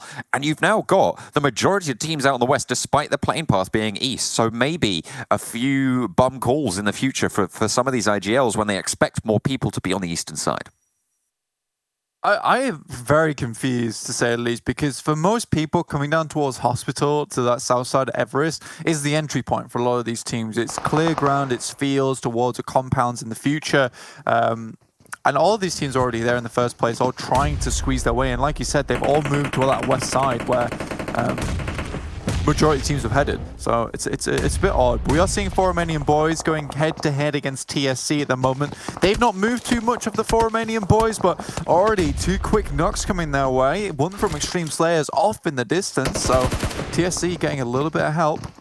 We've got Royal and Doran operating in these compounds, though. TSC haven't got the flushes just yet. Potential to get people back up, but that time is ticking. Ex Machina, they're down, but not quite out just yet. First aid forced out as the off angle is good from Royal to spot out Yaya. I think that was Royal anyway. It might have been an off angle, a third party from Pappy or Xtreme Slayers there. In the midst of it all, they have managed to find some positions on the hillside, some footholds there. Ticking away, I don't think Ex Machina can get back up here. I feel like just too isolated. No point in actually going out for the flush as well, because you know you can control the ground. Yeah, there we go. And actually, yeah, there was Muzi getting the kill over onto Ex Machina on the outside. Yeah, it was a good shot coming through.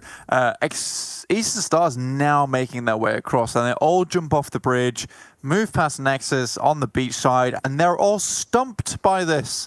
Eastern Stars is going to get ahead of them, and Nexus is no longer in a good spot. The only reason you play here is to hold out people from Sosnovka. There's no one on Sosnovka anymore. Leave! There's no reason to be here. Yeah, well, you know what? Ooh, they're going to have even a tougher time of it. Zero lands a headshot. I think that was an Orm as well. I think coming up in the kill feed there. Team Doom from across the way. They're across the bay on the eastern side of them. For Romanian Boys, two of them left.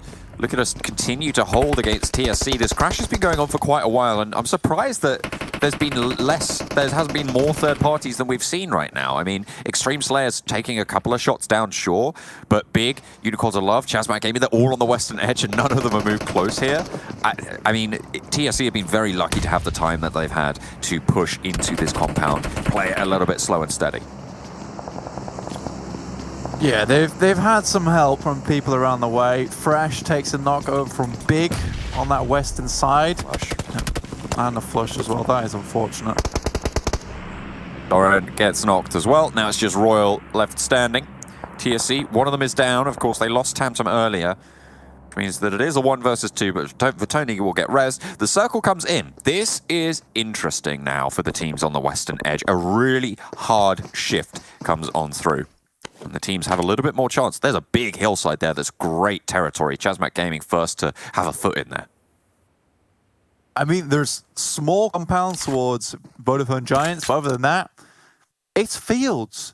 Towards the forested side of the map, over towards where Unicorns of Love and Big are, that's a literally playable area. This circle is horrific. It is gross, and teams will be dying very, very quickly. So Eastern Stars have something against Nexus Gaming right now, because this is the second game they've just been camping them on the blue, not sailing into this next circle, not moving up. Super young roster having to move as well. I mean, you spoke about how they were tactically, how strong they were, and it seems like they want to guard out Nexus Gaming, so it feels like everybody has it out for them, certainly in this game. Xtreme Slayers need to push in as well past Excuse Me spot. This is actually not the worst position in the world for a super young roster at the moment, John. You know, they have a lot of cover to play around with. It's just a bit... Oh, oh dear.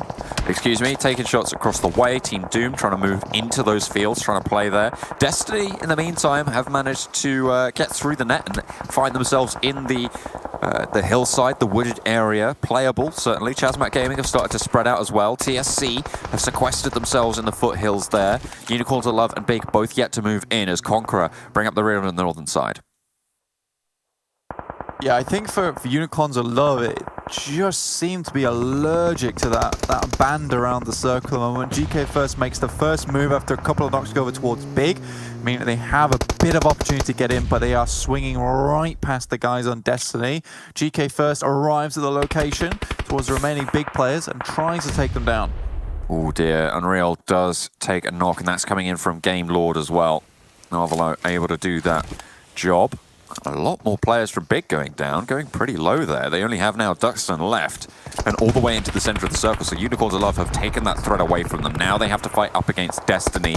There's Game Lord and Team Doom still duking out in the middle of the field. Team Doom finally getting eliminated, and Game Lord can pick up the pieces, but there's so many third parties. A little bit over to the southwestern edge, you've got LMV and Xtreme Slayers going head-to-head as Xtreme Slayers just get wiped out yet again. And LMV stay alive. On the northwestern edge, it's still Unicorns of Love to push in as they find Destiny in the hillsides. 3 players alive for Unicorns of Love now. ChasMac Gaming. Remember, Unicorns of Love, yes, it's not being the worst in the world for them so far in this Super Week, in this league play, but they still need to put up some points if they want to make it to the Super Weekend. I'm just checking now for everybody at home because I want to know how far they've actually done so far in this, but looks like my stats aren't working currently, sadly, but we'll check in with that just in a little bit later. I'm sure we'll have it after the game. But Unicorns of Love, I don't think they were in the worst position in the world at the beginning of this, so with 32 points after yesterday. So I think with a strong 30 points again, or even less than that, they'll be well within their rights to make it into the Super Weekend. I mean, you feel like 20's going to do it. Hang on a minute. GK First running people down in the hills. Okay, fair enough. If you want to get points, that's the way to do it. It is very GK First. That is right. I've heard that before. Vodafone Giants bombarding against the Eastern Stars. This compound is far away, and the circle's going to push both of these teams. Vodafone Giants, obviously, with the advantage in this situation. They can control how long this fight takes. They have the outside positions. They have the control on the exits and on most of these vehicles as well. Eastern Stars need a miracle to be able to get out of this one early. Is Eastern Stars playing do-si-do with Ulysses at the moment? Very sad. Kapahala nade to the top there. Athis looks to pick it up as well. Destiny continue to take punishment as Unicorns of Love continue to go well. The nade out the side from Octavian as Eastern Stars try and hold their compound. Both Athis and Kapahala and 4 players alive for the Vodafone Giants. Bazzi makes a break for it. Out from the side into the buggy, but I think that was a wheel spin coming on through. And there's the shot. Sebi takes down the player holding on the opposite angle. Octavian falls, and now Bazzi needs to get away if Eastern Stars want any more points in this game. Unicorns of Love starting to take punishment on the northwestern edge as Nexus Gaming. They nade themselves almost out of existence there, and everybody's going at loggerheads. I think that's Destiny going down very, very low. Not many players left for them. No, not many players left at all for Destiny. Beg for Mercy is on the floor. Eastern Stars, I mean, I think they made a critical mistake there, and it goes against everything they were doing that game, which is playing so slowly on the outside, waiting for an opportunity to move in, and then suddenly take a fight over a compound that's not even in the circle. So very, very odd indeed. Ulysses heads up to position within here, but he's playing runabouts of him.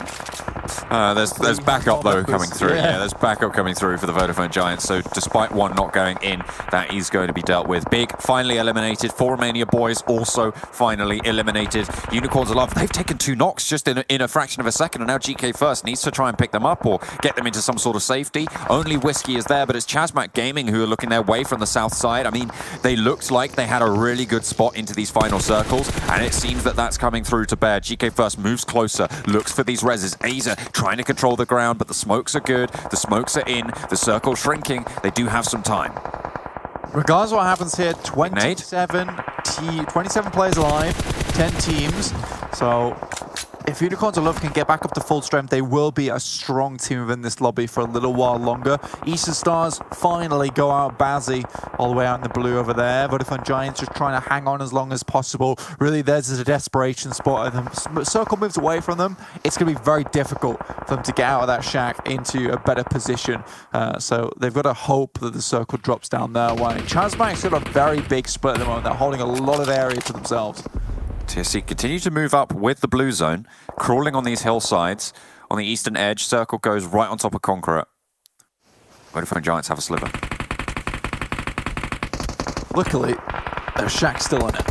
Victor from Game Lord trying to make something work. I believe he is around about the last player there for Game Lord themselves, which is not a bad thing. I think they're far too often than not, you know, Victor's not the last player alive for them, and that, in my opinion, goes badly. The Victor's really been putting up some numbers for Game Lord at the moment. Could be tricky. Run down, potentially there. If they spotted him, do they even know he's there? Did they just sail straight past him and now he can jump up from the grass and take them all down? Oh no, excuse me. An inch from getting a mile, but with it, actually, the rest of the team's going down as well. Conqueror now locked in a 1 versus 1. Prada tries to swivel things around, looking for the nade onto Clink. I don't think he knows exactly where he is, but the shots start to come through and he's going to know now, but the spray is good. Prada, I didn't even know that Albert was still alive on these hillsides, but now in the 1 versus 1. Now, excuse me, are down pretty low, but Clink finally falls, and that was chaos on the hillsides, Blank. Yeah, that's one of the worst fights I've ever seen. The fact that they locked up and man just slipped underneath the axle and then was like, I'm not dead. Have you ever I must kill. Have you ever seen The Edge of Tomorrow, where he rolls out from the march line underneath the vehicle, but has to like try 3 times before he stops getting crushed? It's that. That was pretty much what happened there. And by stroke of luck, or I don't know, perhaps he's going back in time. We'll never know for sure. He has created this and made it happen. Lin skirts around the side of the fire just before the blue hits him, and it's not the tasty blue of water. It is hurtful blue. Oh dear. And more players from Unicorns are love taking a tumble. I think it's just GK First now standing behind the tree with Rolkis. Looks for the res, want to put this pressure on. ChasMac Gaming moving forward. Shadow went down. First strike into the circle. And Vodafone Giants still trying to just hold it on out. Victor, the last player for Game Lord, still alive. And the reses still haven't come through for Unicorns of Love. Yeah. There it is. That's them dead now. Nice nade from Albert. We'll take down Unicorns of Love. What was nice, though, is that GK First, the typical solo member, was absolutely adamant on getting his friendly member back up again. So, you know, that's a change of pace for me in terms of GK First. The GK First have always been like, you're worthless to me. Broken your leg. I'm leaving you. You are but weight upon my coattails. I shall fly without you. But no, he stays. He sticks by his team this time around. Looking to put the pressure down. But ChasMac Gaming, I feel like ChasMac Gaming have controlled this ground really, really well. They've moved through it. They've been proactive in striking out, and you can see their Shadow Owner even continuing to move forwards. The next circle goes their way, but they have fought for this ground. I mean, they were on the hillside first, and they haven't let anyone else really have a shout at controlling it properly. No, not at all. Here's Victor, very close quarters. There goes Victor. Ulysses, he sees him almost immediately. Oh dear. Shadow went. They spot the push from Vodafone Giants. Ulysses along the ridgeline, and they finally get the shots. You can control the hillside if you like, but Vodafone Giants, they know how to play the game. Ulysses does get knocked in response. Prada moves up from the hillside for with Albert as well. 2 players alive here for on the eastern side. To be honest with you, I'm going to be biased in this situation. I really hope that Vodafone Giants win this game because the way they played in league play looks so strong, and I was so glad to see such a massive change from a team that has remained steadfast over many, many tournaments and not changed the roster too much at all. Vodafone Giants, it's going to be difficult now. Really put on the hurt where it mattered most during that fight. ChasMac Gaming continue to exercise control here. 4 players alive. Ulysses, oh, he's got the side swipe, he's got the angle. Albert hits the deck and doesn't take full damage there. A lot to be sent in, sure, but not going to be back on in. There's the Molotov, isolate the position, force him a little bit further up the hill. Needs to be worried about ChasMac Gaming. Shadowen moving in with the buggy. Again, just crunching in every single angle possible. Going out for that scout, getting the information. A nade comes through from Vodafone Giants and takes down Albert. And around the foothills, they swing. Prada looks to control it. Looks to push on towards that buggy and stop the pressure, but what? Okay, hang on a minute. Hey, sir. What the hell is that?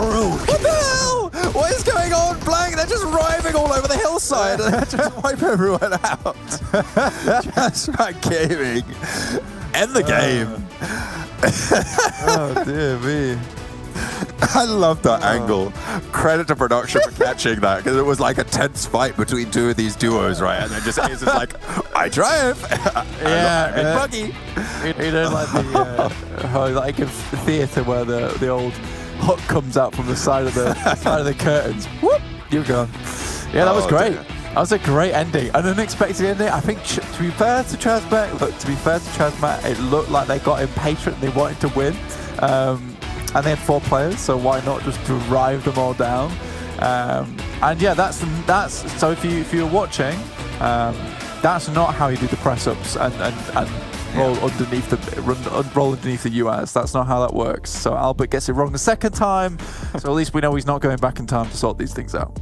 Yeah, I mean, you know, certain, or maybe, you know, maybe he got killed, or he killed the. I can't remember the plot. It's so convoluted. But Tom Cruise looked great in it as always. The man is a shining porcelain figure of an actor. But we're going to be going into. I mean, looking at that game, ChasMac Gaming controlled the hill, right? Like they had it on the western side. Thinking back about the game, okay, let's say it that way. But it is.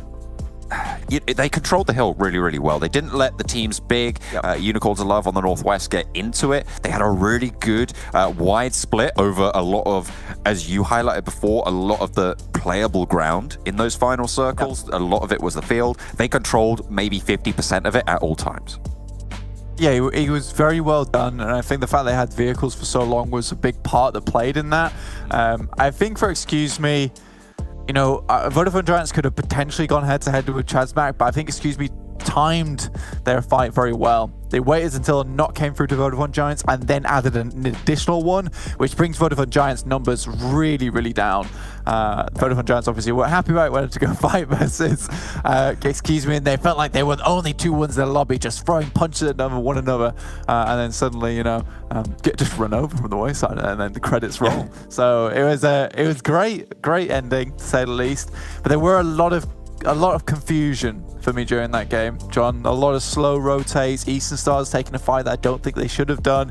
Unicorns of Love could have moved so much sooner. Super young roster not scouting out towards Everest. It's all very, very strange to me.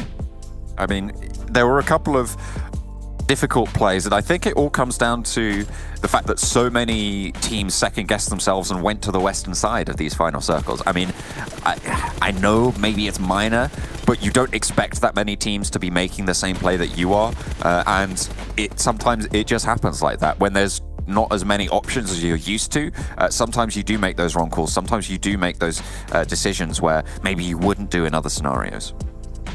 Yeah, perhaps. I think that a lot of teams did get caught out by that particular. You know, the South Hospital rotation is rough because you are going to be coming into a multitude of teams down there anyway, because it's difficult to get through.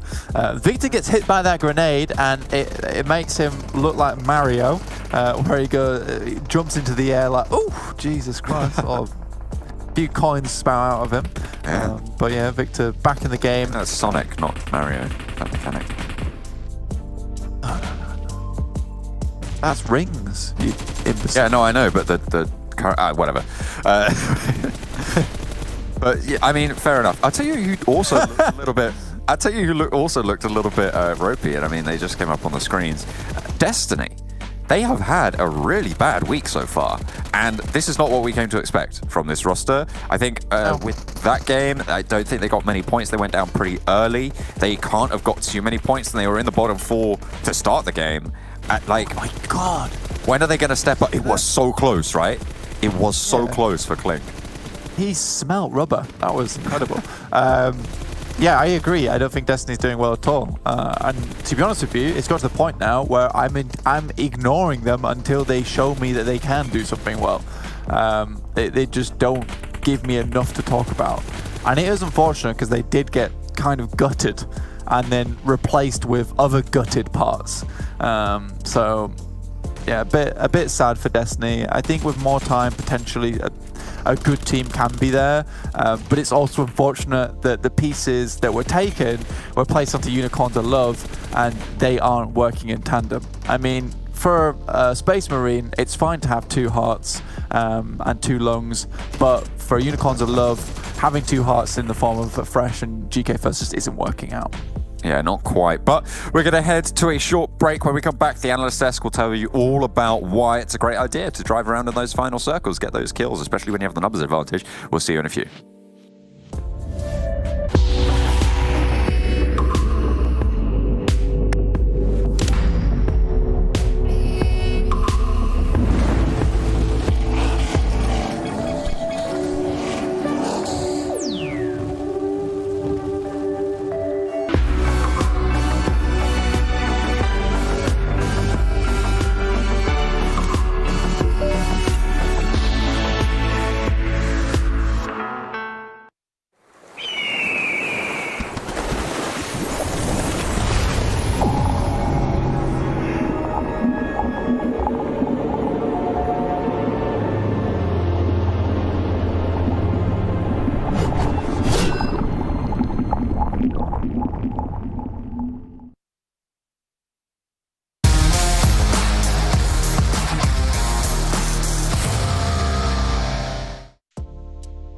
Well, we've been worried about the French squad of ChasMac Gaming this entire event so far, but this victory right here, this chicken dinner might be enough to actually get them into our top 16 to lock in a position into the Super Weekend where they desperately need to start picking up some points. But to be fair, it seems like a lot of teams who didn't qualify last week might be able to do so this week for the first time. Jason Kaplan's still joined by Claris and Maxben to break down that last game. And to be fair, I feel like half of the way through, now it wasn't a prediction before the game started, but about halfway through, Claris, there were some rumblings I heard backstage with all of us, you know, us Imperium and Copter, about ChasMac Gaming probably being able to take the win here. I mean, if you look at the split that they had and the amount of circle that they were controlling, and when you see that kind of thing, especially in an unusual circle where you've got so much prominent field being a part of the circle, and then it actually shifts up towards the woods, where I felt like they had the best position. Yeah. And hands down, they did, Max. It's fair to say they had a decent split across that area. They had good control of it, and anybody coming their way was going to have a hard time displacing them. The only big threat, I would say, in this game for ChasMac Gaming was Unicorns of Love that were right up north of their position. They had a pretty strong dip, too, to hold on to, but what I'm happy to see coming out from ChasMac Gaming, especially in this game, is we sometimes see teams go for a 2-2 split, or in this scenario, they went for a big 4-man split. And teams sometimes tend to regroup a little bit too late. Here, the timing for them to regroup was right on point. Instantly, you regroup, you take the fight versus Unicorns of Love, you clear the northwest, and then you can shift that focus over to the side of Excuse Me, over to Vodafone Giants, and even the side of Game Lord. The timing on that was on point, allowing them, of course, to put the focus where they needed to be. And then you had the weird car rollout moment at the end. I still cannot explain why that was the plan, but it worked out, so I can't complain. It was fun to watch. Okay. Well, as we can see here, I mean, Vodafone Giants, again, getting some points they desperately needed. Game Lord as well. They were not looking comfortable at all throughout the first day of play. And Unicorns of Love, you know, I don't think that's a guaranteed victory through into the Super Weekend, but it gets them so damn close that just a couple more points in the next 3 matches for them should be enough. Yeah, it's still not quite enough for Game Lord. I think I mean, how many games are they still going to have? I think it's 2 they still got to play right now, so they just need to make sure that the 2 last games they have, for sure, or just average points or potentially a top 3 to make themselves very, very comfortable. But you have some teams at the bottom here. For Romanian Boys, I'm still surprised. We haven't seen too much. I would love to see at one point the overall rankings here, because for Romanian Boys, I think might be in a very dangerous position to not even make it in the next Super Weekend. After a great first Super Weekend, it would be very surprising for them to not make it. Yeah, their fall-off's been a bit dramatic, hasn't it? It looked like at the start of this tournament and how they were able to not only frag out and find where, you know, eventually kind of weed out their opponents, but also just the positions that they were taking up. Really, really powerful stuff, but it has not looked quite the same in the last couple of play days. All right, well, we'd see our top players last match. Albert going to be making his debut here with Excuse Me. Ulysses, I feel like we haven't seen that name in such a long time. I mean, to be fair, Vodafone Giants didn't do too well when it came to the Super Weekend. But Victor, you know, if we talk about Victor and Navallo, like that was the 2 standout players out of Game Lord. It's nice to see at least one of them is able to step up here in a very crucial time. I will say... Oh, sorry. That's all right. I will say, I feel like Vodafone Giants for me is one of the most impressive teams from this game. Why do I say that? It's because of the transitions that they had to make through this game. If you think about the circles and how they played out, they kind of find themselves in Longwoods as well as that warehouse situation. They win out a fight there, then they transition all the way through the fields, mind you, winning fights, and then get up to the woods north of those fields. Excuse me, this doesn't really happen. Yeah, speaking of excuse me. Especially talking on Vodafone Giants, that push versus Eastern Stars was amazing. You just had Bazzi was like, oh, I'm out of here. That was too good of a push from Vodafone Giants. Completely left the scene. But yeah, Excuse Me, going to be top damage was 2,528, conversion into 12 kills, which is really strong. But we saw, especially in the top 3 players of this game, Albert is up there. And being someone who actually had the chance to cover the PMNC UK, Albert was a very predominant figure in that entire PMNC tournament. And him being able to get himself a good performance here, I think that Albert might be the rising star for Excuse Me in this entire PMPL. Okay, bold claim. Also, bold curse. So I feel sorry for you, Albert, now. Hopefully you won't tank the rest of their matches. I just stop talking. I don't know. Hey, if you get paid per word, that would be a really bad deal for you. But ChasMac, this team put up 50 points last week when it came to league play. Then put up 51 points in the Super Weekend with almost double the amount of matches. But we wanted to compare how are they doing this this week in league play compared to last week to see if their averages are going up, averages going down, and actually they're kind of averaging pretty much about the same. So maybe we'd expect them to hit around 50 points yet again. Could be potentially trying to go that one. Just about a minute average survival time increase, which is really good. A minute, especially when you get towards that 20-minute mark, is actually a really significant increase. So I think they can be pretty proud about themselves. Of course, that's off the back of the win that they literally just got. That does help a significant amount. But in terms of damage, average heals, things haven't changed too much. But it's still so surprising. Yeah, I know, right? Because it's so surprising when you look at last PMPL, you would think, well, now ChasMac Gaming, there was Clash back then. That was a very impressive team coming out from the French PMCO, but it seemed like this is just a shadow of their past selves, and it is very surprising. I don't know what to expect. I think some things might have changed inside the team. Of course, Kalimos is now the new IGL, and before it was MZ, but I still think that there's many things to be worked upon for this team. Yeah, and actually thinking about it, I feel like, now this is going to be a little bit of an oddball kind of storyline to talk about, but thinking to Exquisite Décode didn't play in the last match, there was a certain player we wanted to focus on in particular. While looking over the numbers, we noticed something a little bit odd with Psychic's his stats. So let's actually throw it up really quickly and get an idea and kind of maybe analyze this compared to the rest of the lobby, i.e. Kalaris and Maxman. As it's eventually going to come out. There we go. And how much longer I could feel until we got to see it. That's modesty 4. Well, it's right on the money there. I would have put that lower if I'm perfectly honest. Triggering ability pretty high, wouldn't you agree, Mag? That, yeah, you know what? That's fair. I would have put it high, actually. Why is that not at the top of the radar? He did back it up, Max. He really did. Because if it goes any higher than that, it starts to trigger me, and that gets very frustrating. Yeah. But if you look at the top, though, Max, just read that out for us. Team Blessing 10. At the top. Oh, hi. He did back it up, Max. He really did. Okay.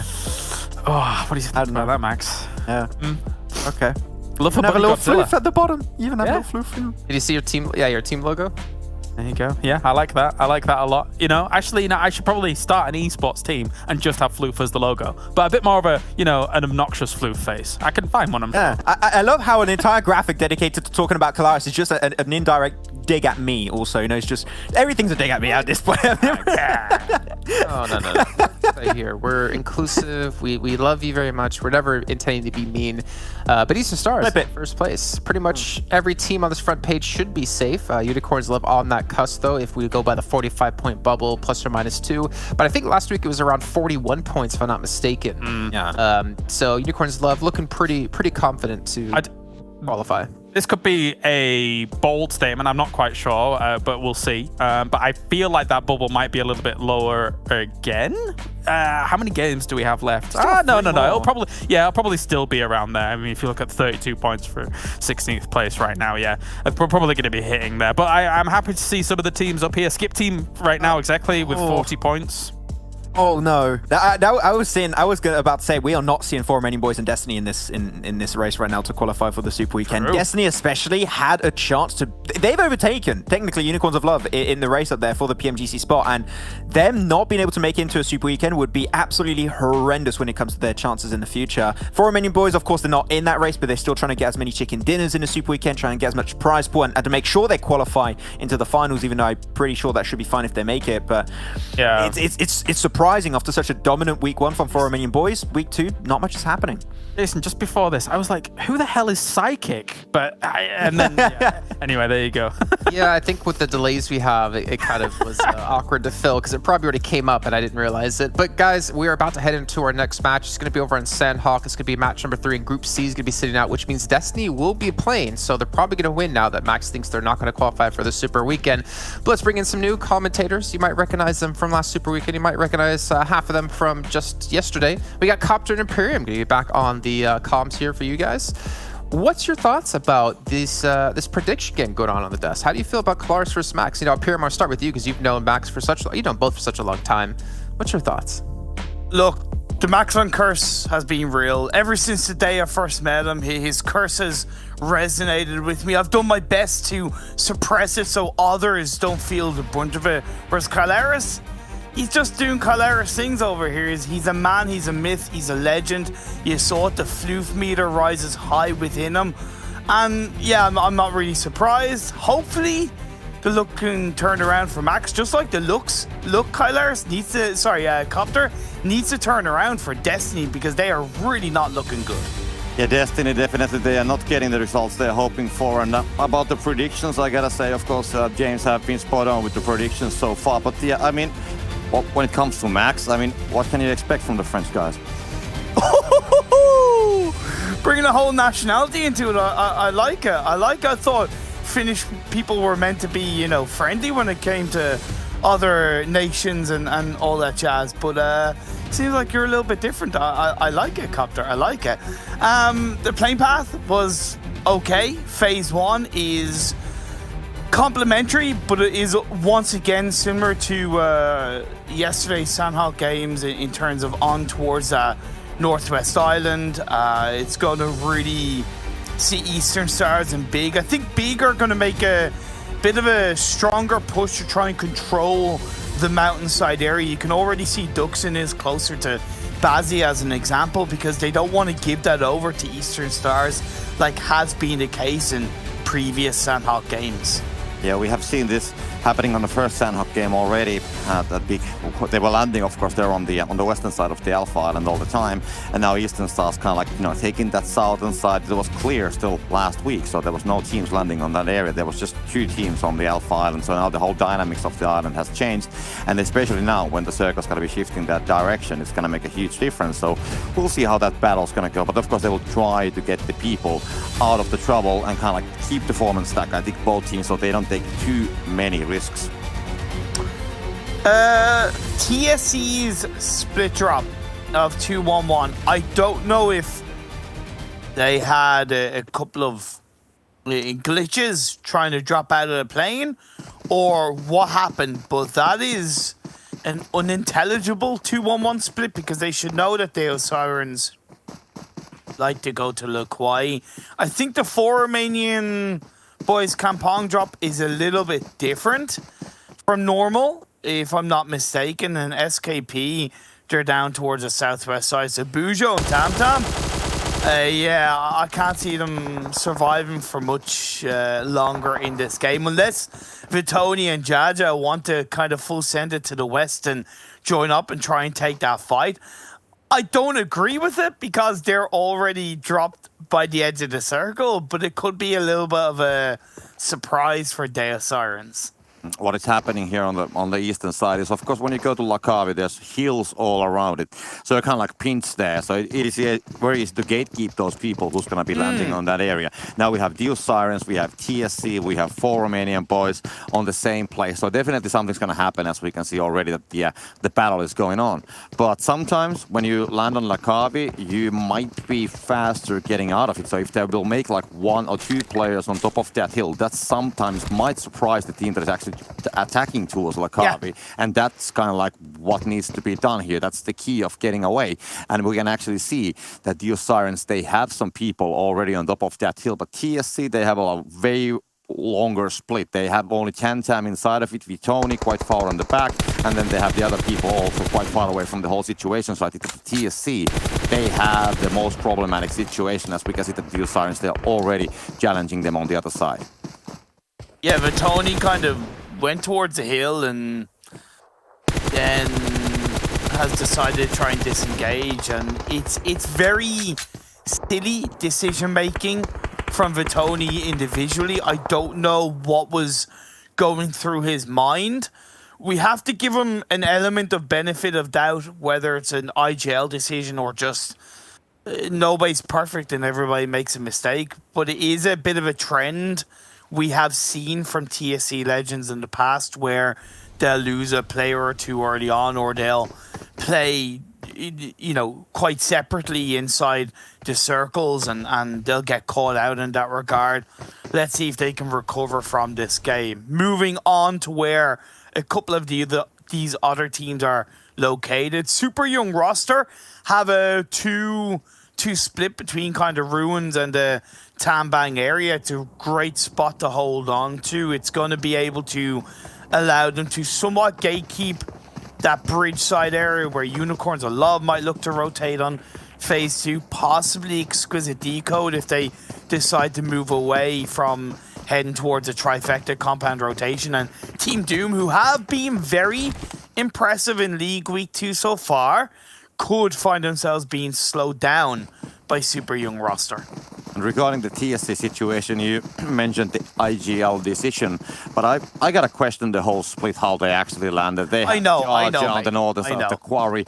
Bujo, we saw him, he's currently swimming out of the docks, and then there are 2 guys on Lakavi, where there's 2 teams around, so the whole drop was actually really strange. But now we can see Destiny, and excuse me, they're getting on a closer range. We can see Agon already has the nading distance, and they are definitely planning something. They know about it, and the nade's gotta be sent. So excuse me, gotta be spot bound on Destiny, and they need the points. They know that they need to get some kills on the board if they want to be making all the way to the Super Weekend, and that's why they are engaging the whole situation. And excuse me, they're kind of, you know, getting together as a one pack. They are kind of like withdrawing from the compounds, want to take the fights to the hills, and they kind of like want to bait Destiny to get inside of the buildings or get inside of the, well, it's not a town, it's not a city, but anyway, getting inside of the compartment, and then they could maybe try to pinch them down from the hill. Destiny are not really in a good position. They're very linear, you know, one behind each other. They have no real possible flank, whereas when you look at, excuse me, Mango is wrapping around using the lower side of the hill that's blocked by the buildings and the rocks to play around Destiny, and might look for a bit of a knock onto maybe Agon or one of the other Destiny players. I do appreciate how proactive Destiny are trying to be. Beg for Mercy is in that frontline position. Cora and Agon a little bit, trying to use that TPP to grab a little bit more information. But like you said, these are points that Destiny desperately need. Not just for the second Super Weekend, but for the PMGC spot. Like, this is it. Like, they cannot allow Unicorns of Love situation to happen to them. And now what we can see that, excuse me, they actually leave Mango in a different angle. So they have 3 guys still on top of that hill, and I think Mango is going to go for the flank, as we can see, and they haven't spotted him down, so he can definitely do a lot of damage. And if they're going to lose, like, they're going to be, Mercy takes the damage, going to be getting away from that angle though, so he's going to be getting some cover. But I mean, Destiny, if they're going to lose players on that fight, on this fight, it's going to be very important for the end game, because I mean, just getting 4 kills, let's say surviving with 2 guys, 3 guys, if they have any casualties, it's going to make the whole end game so much more difficult, that the amount of points which they need at this point, man, the amount is so big that, you know, they just cannot get it straight from this fight, and they need to get more points later on, so they cannot lose anybody. I would leave this fight if I can keep 4 players alive, you know, instead of going for the 4 kills.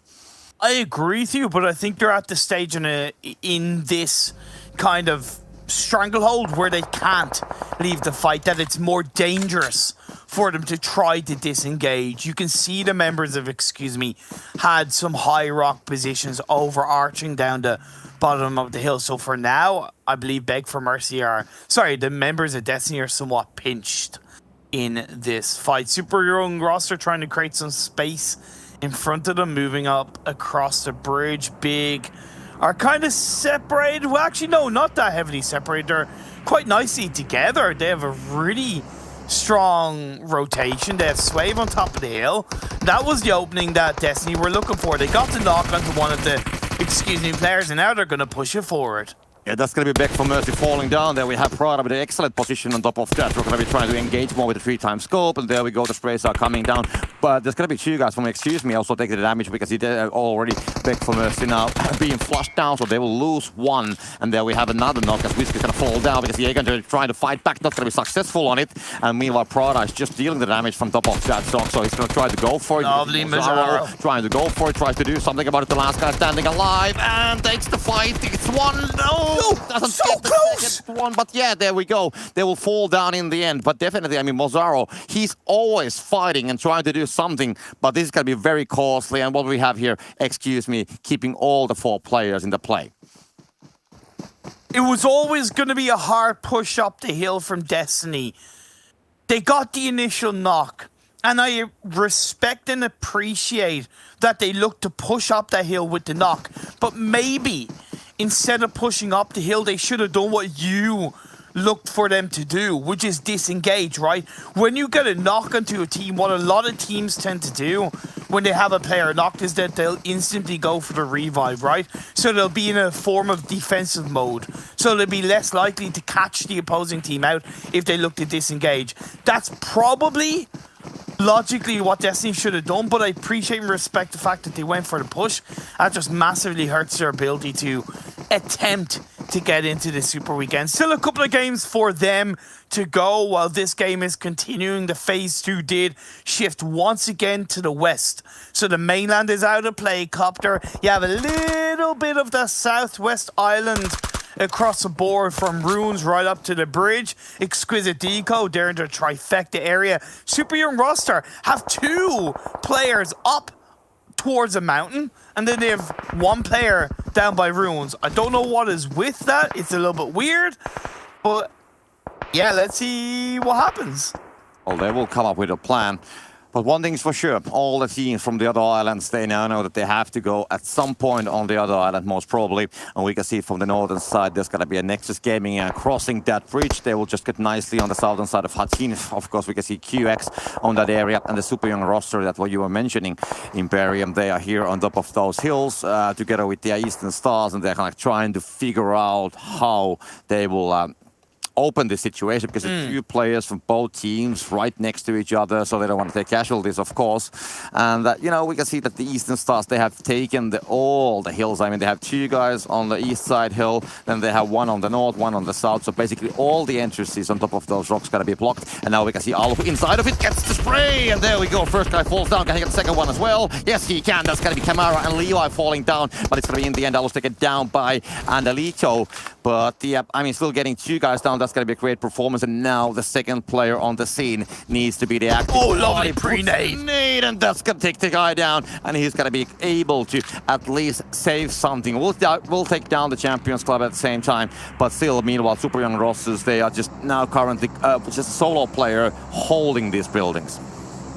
That was a great pre-nade by Result. He even changed where it was going because he knew he was getting pushed by Andalito. There's a couple of teams swimming across the water. TSC, who have survived as a trio. Deus, Sirens, Exquisite Décode are still under a trifecta position. 4 Romanian boys are a little bit pinched, to say the least. Well, excuse me, they're going to stick to that kind of northeastern shift. One of the Deus Sirens players is going to get taken out. It's another hard shift to the west. You don't have to deal with the river, but you certainly have to deal with the water that's by that coastal line. SKP with the botation. I appreciate it, but you're like 12, 13 minutes into the game and you're pulling off a botation in Sanhok. Like, I know the map is extremely hard to contend with, but that's no time to pull off a botation. Way too late in the game. Yeah, I think that they were somewhere on the southern side of the Charlie Island, and they already had the boats. They were waiting for the circle to come, and then they know where they're going to be heading. So anyways, they will take the boats, and I mean, they could have some success like getting inside of it, because there's definitely a lot of pressure points on the bridges and on the rivers. So maybe from the open sea side of the islands, it is actually possible to get inside. There's only ChasMac, there's only Big, and they are more or less like holding the compounds, especially on the southern side. Big is more inland than on the shores. Yeah. So maybe there's a place how they can actually get inside. If they go more towards the northern side with the rotation, then they have more troubles. And here we go, we have the replay. As we can see, TSC, they're just trying to farm the TSC, the Deus Sirens from the water, and that's 1 player at least taken down. But there's still gonna be 3 on the water, so maybe there's more fishing to be done.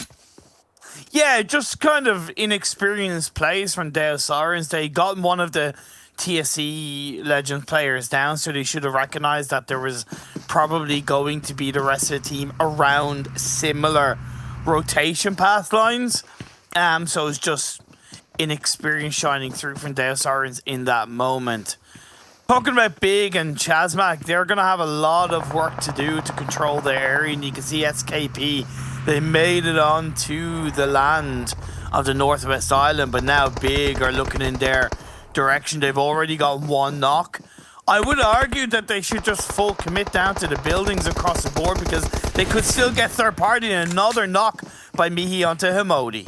I mean, they made it there, but they were spotted down, and that's the problem, because they did realize that they will be coming here. Maybe a little more northern location could have been better, but we don't have to worry about that anymore because the guys are already here. The boat is going to be parked on the beach line. We can see D-Lo just, proning a little bit, just moving there on the side. Going to be trying to change the angle a little bit, that they don't have the idea where it's going to be popping, because at some point he needs to come up from that shore. And then, of course, Pig is going to be trying to find all the heads that are going to be available. Nade is going to be sent by Swave. Let's see if that's going to be landing on D-Lo. It's going to be a perfect one. He's going to be taken down immediately now. The second nade, he's going to be trying to find that push. Of course, D-Lo tries to move away from that angle, but then let's see how close it's going to get. It's not going to get a flush complete, but they cannot go for the revival. The nade's going to make sure that there's going to be enough damage on the ground that you cannot put any players for the revival operation at that point. And now we do have also Temtem falling down. We can see Royal falling down. Hamud from SKB as well will be taken down. And now because the last player is going to be trying to swim away the situation, going to leave, tell his teammates, leave them on the shore. Great push by Big. I think they used a little bit too much utility. In my eyes, the first knock with sorry, should I say the second knock, and then kind of Swave getting the third. But after that, I felt it should have just been a full-on push, where Swave did throw another nade that kind of confirmed the kill, but it ended up knocking his own teammate Mihi. It's not much, but it's kind of like a waste of a nade that can be used late game. Just something to think about. But either way, nice team fight by Big, and the circle shifts in their direction. I think it was Kyleris that predicted Big to win. He said to me in message before the start of the game, yeah, he definitely predicted Big, not Maxman at all. But it's going to shift in their direction. ChasMac have a lot of work to do to protect against two teams, Conqueror and Excuse Me.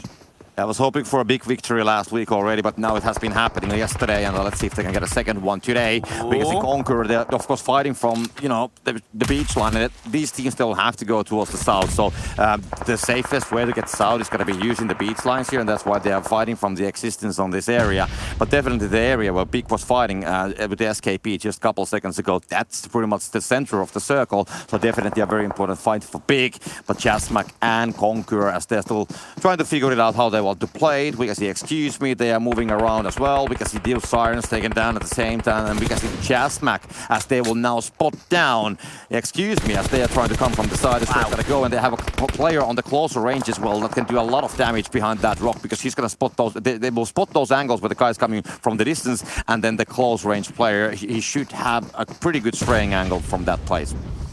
This is the best ChasMac gameplay we've seen since the start of the PMPL. Because even though they got 50 points in the first league play, they were kind of very lackluster performances, kind of very placement point based results, not really anything sparkly. Whereas this controlling gameplay that we're seeing from ChasMac, this spreads the confidence. This is so much better than what we've seen so far.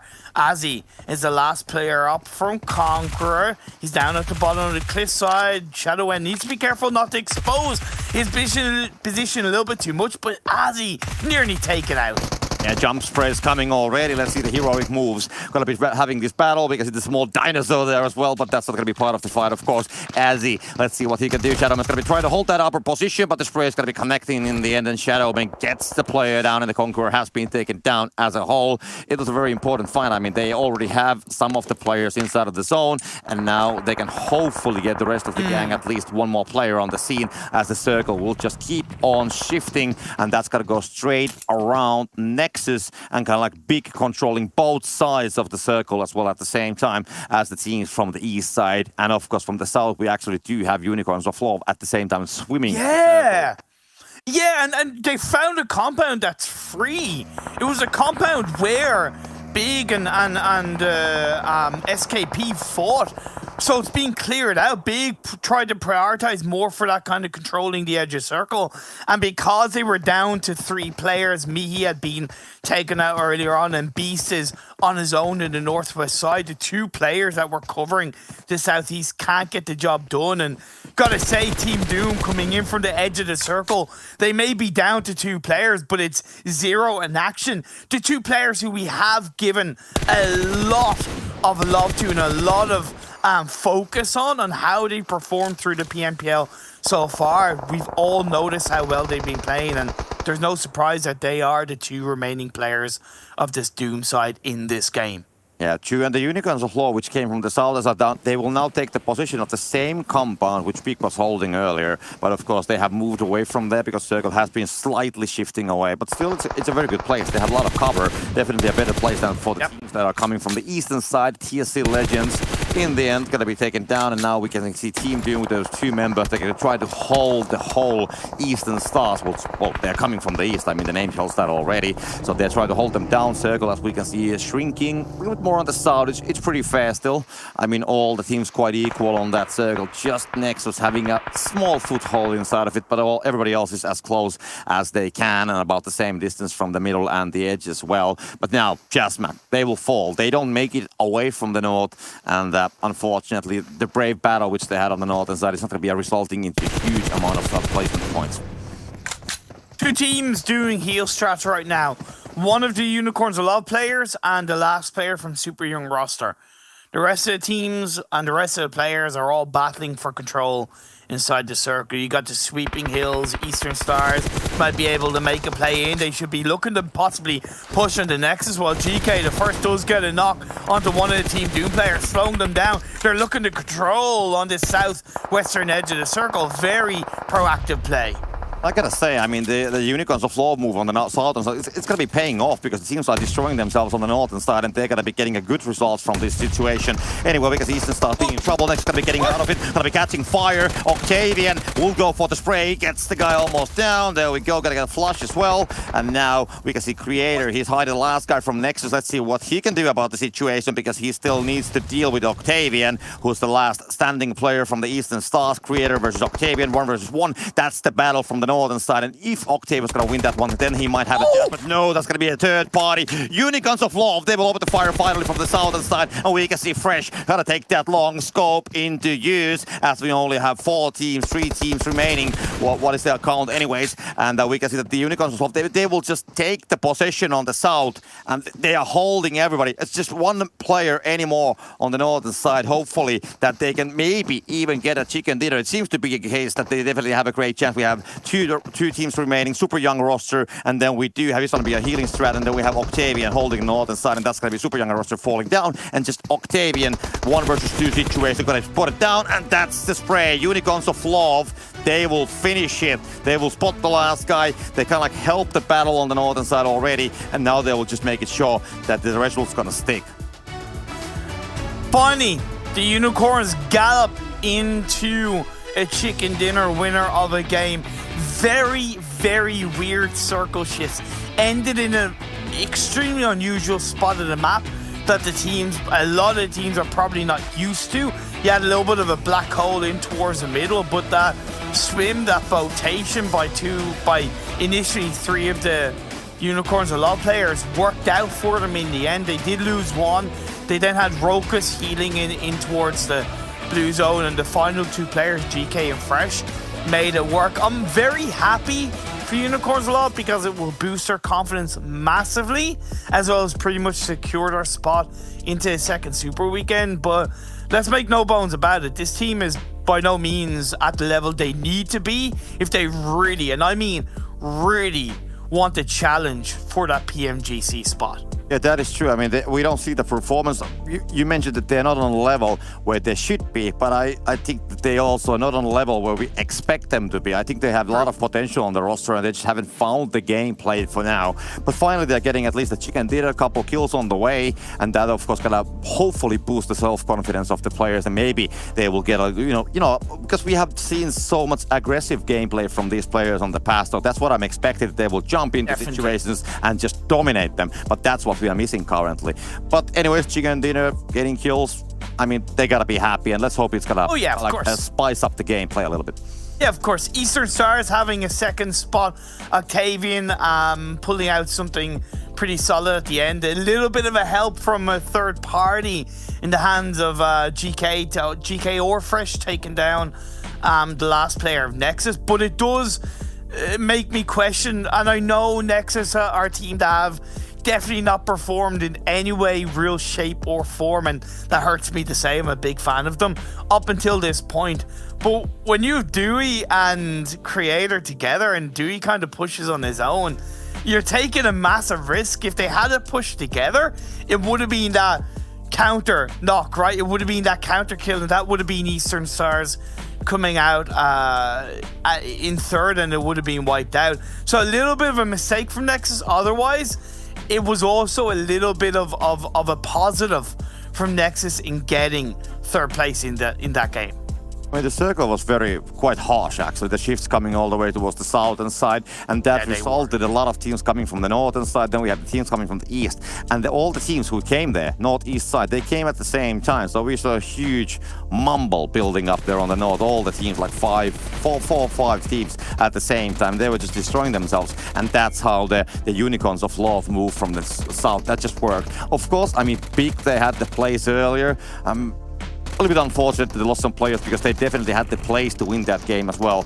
But I don't know what was the base of the decision. Maybe they were defending the perimeter a little bit like more from the wider angle. They wanted to go and see what is actually happening like behind those hills as well. But they left the compound, and in the end I think it's a decision which they're now regretting, because if they would have been holding that compound with 4 they had earlier, it would have been a completely different game for them. Yeah, I know. That's where sometimes a little bit of that luck or bad luck can come into play. What does go out of the play of circle luck, and it's funny because we were talking in the chat of the PMPL with the players, and they don't really like Sanhok because they think it's very luck based, and I'll agree, it is a lot luck based with the circles, etc. But where you take that luck out of your control is pulling off the rotations at the right time. And SKP, they really didn't time their rotation right. 30 minutes into a game and you're looking for a rotation, you can't wait for the circle to shift in the hopes that it's in your favor. Never mind the fact that at that time a lot of teams had already solidified themselves on that northwest island. You got to pull out that rotation early. You're able to then scout a little bit easier. You're able to gain a little bit more control, and there's a much higher chance you're not going to get caught out. I appreciate the attempt, but the timing of a rotation is so important in Sanhok. You're not always going to get it right, but that was a clear mistake from SKP. Yeah, it's the timing, definitely. I also think that the landing right next with those buildings on the shore. True. Also the target of the rotation, like where they landed, that was a problem in a way, because if they have chosen to be a little bit more on the northern side, then probably they wouldn't have been that easily taken down. Big was holding that area, but you can always guess these things. I'm just hoping that the players are doing the right decisions, and sometimes it works. But yeah, definitely the SKP, there's a lot of potential on that rotation, but there was some probably micro decisions that just work in the end.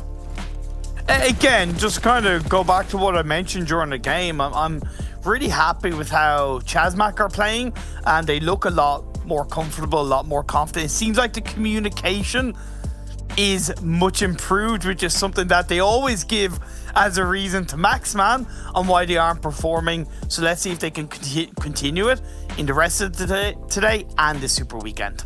Yeah, definitely. I mean, SKP, well, we have been talking a lot about them, but yeah, they have the potential. We didn't see them last weekend on the Super Weekend, so maybe they'll finally have the time to get on this weekend on the Super Weekend. So that is definitely there's a chance for it existing.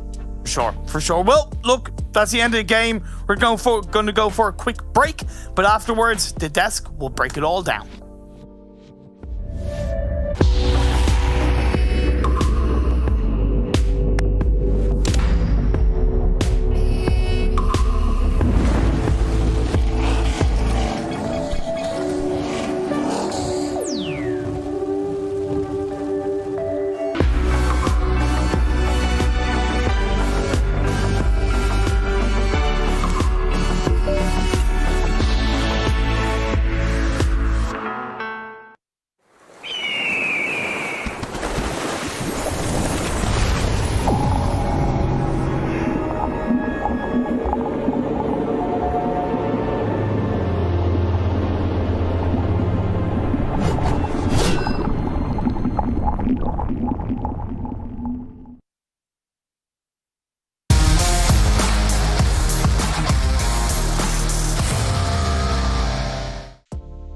Well, it might have taken Unicorns of Love a little bit of extra time, but they're starting to finally look like the team that we expect to come into this entire event. They finally get a chicken dinner on the board, and they get themselves pretty safely through. I'm pretty sure. You know what? I will say it. I'm not Maximin. I'm not going to curse it. They are through to their first Super Weekend, or second overall, so they have a chance to fight back against the likes of Conqueror to gain those points to potentially overtake them and claim their spot in PMGC. Also, big shout out to our sponsor, OnePlus, as well. With their 120 hertz refresh rate screens, I'm sure all the players are trying to use one of these amazing devices to get every advantage they possibly can here during PMPL.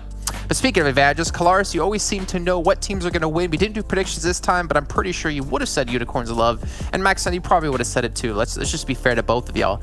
I'm from the South originally. I don't know why I just said that. But anyways, nice. Unicorns of Love, 23 points.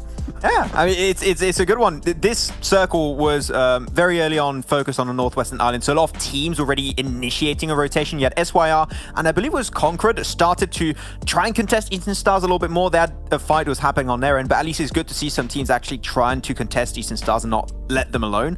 But because of that, all the teams going up north, and because of the inherent typical drop of Unicorns of Love, which is down south of the entire map towards Same, they go for widespread.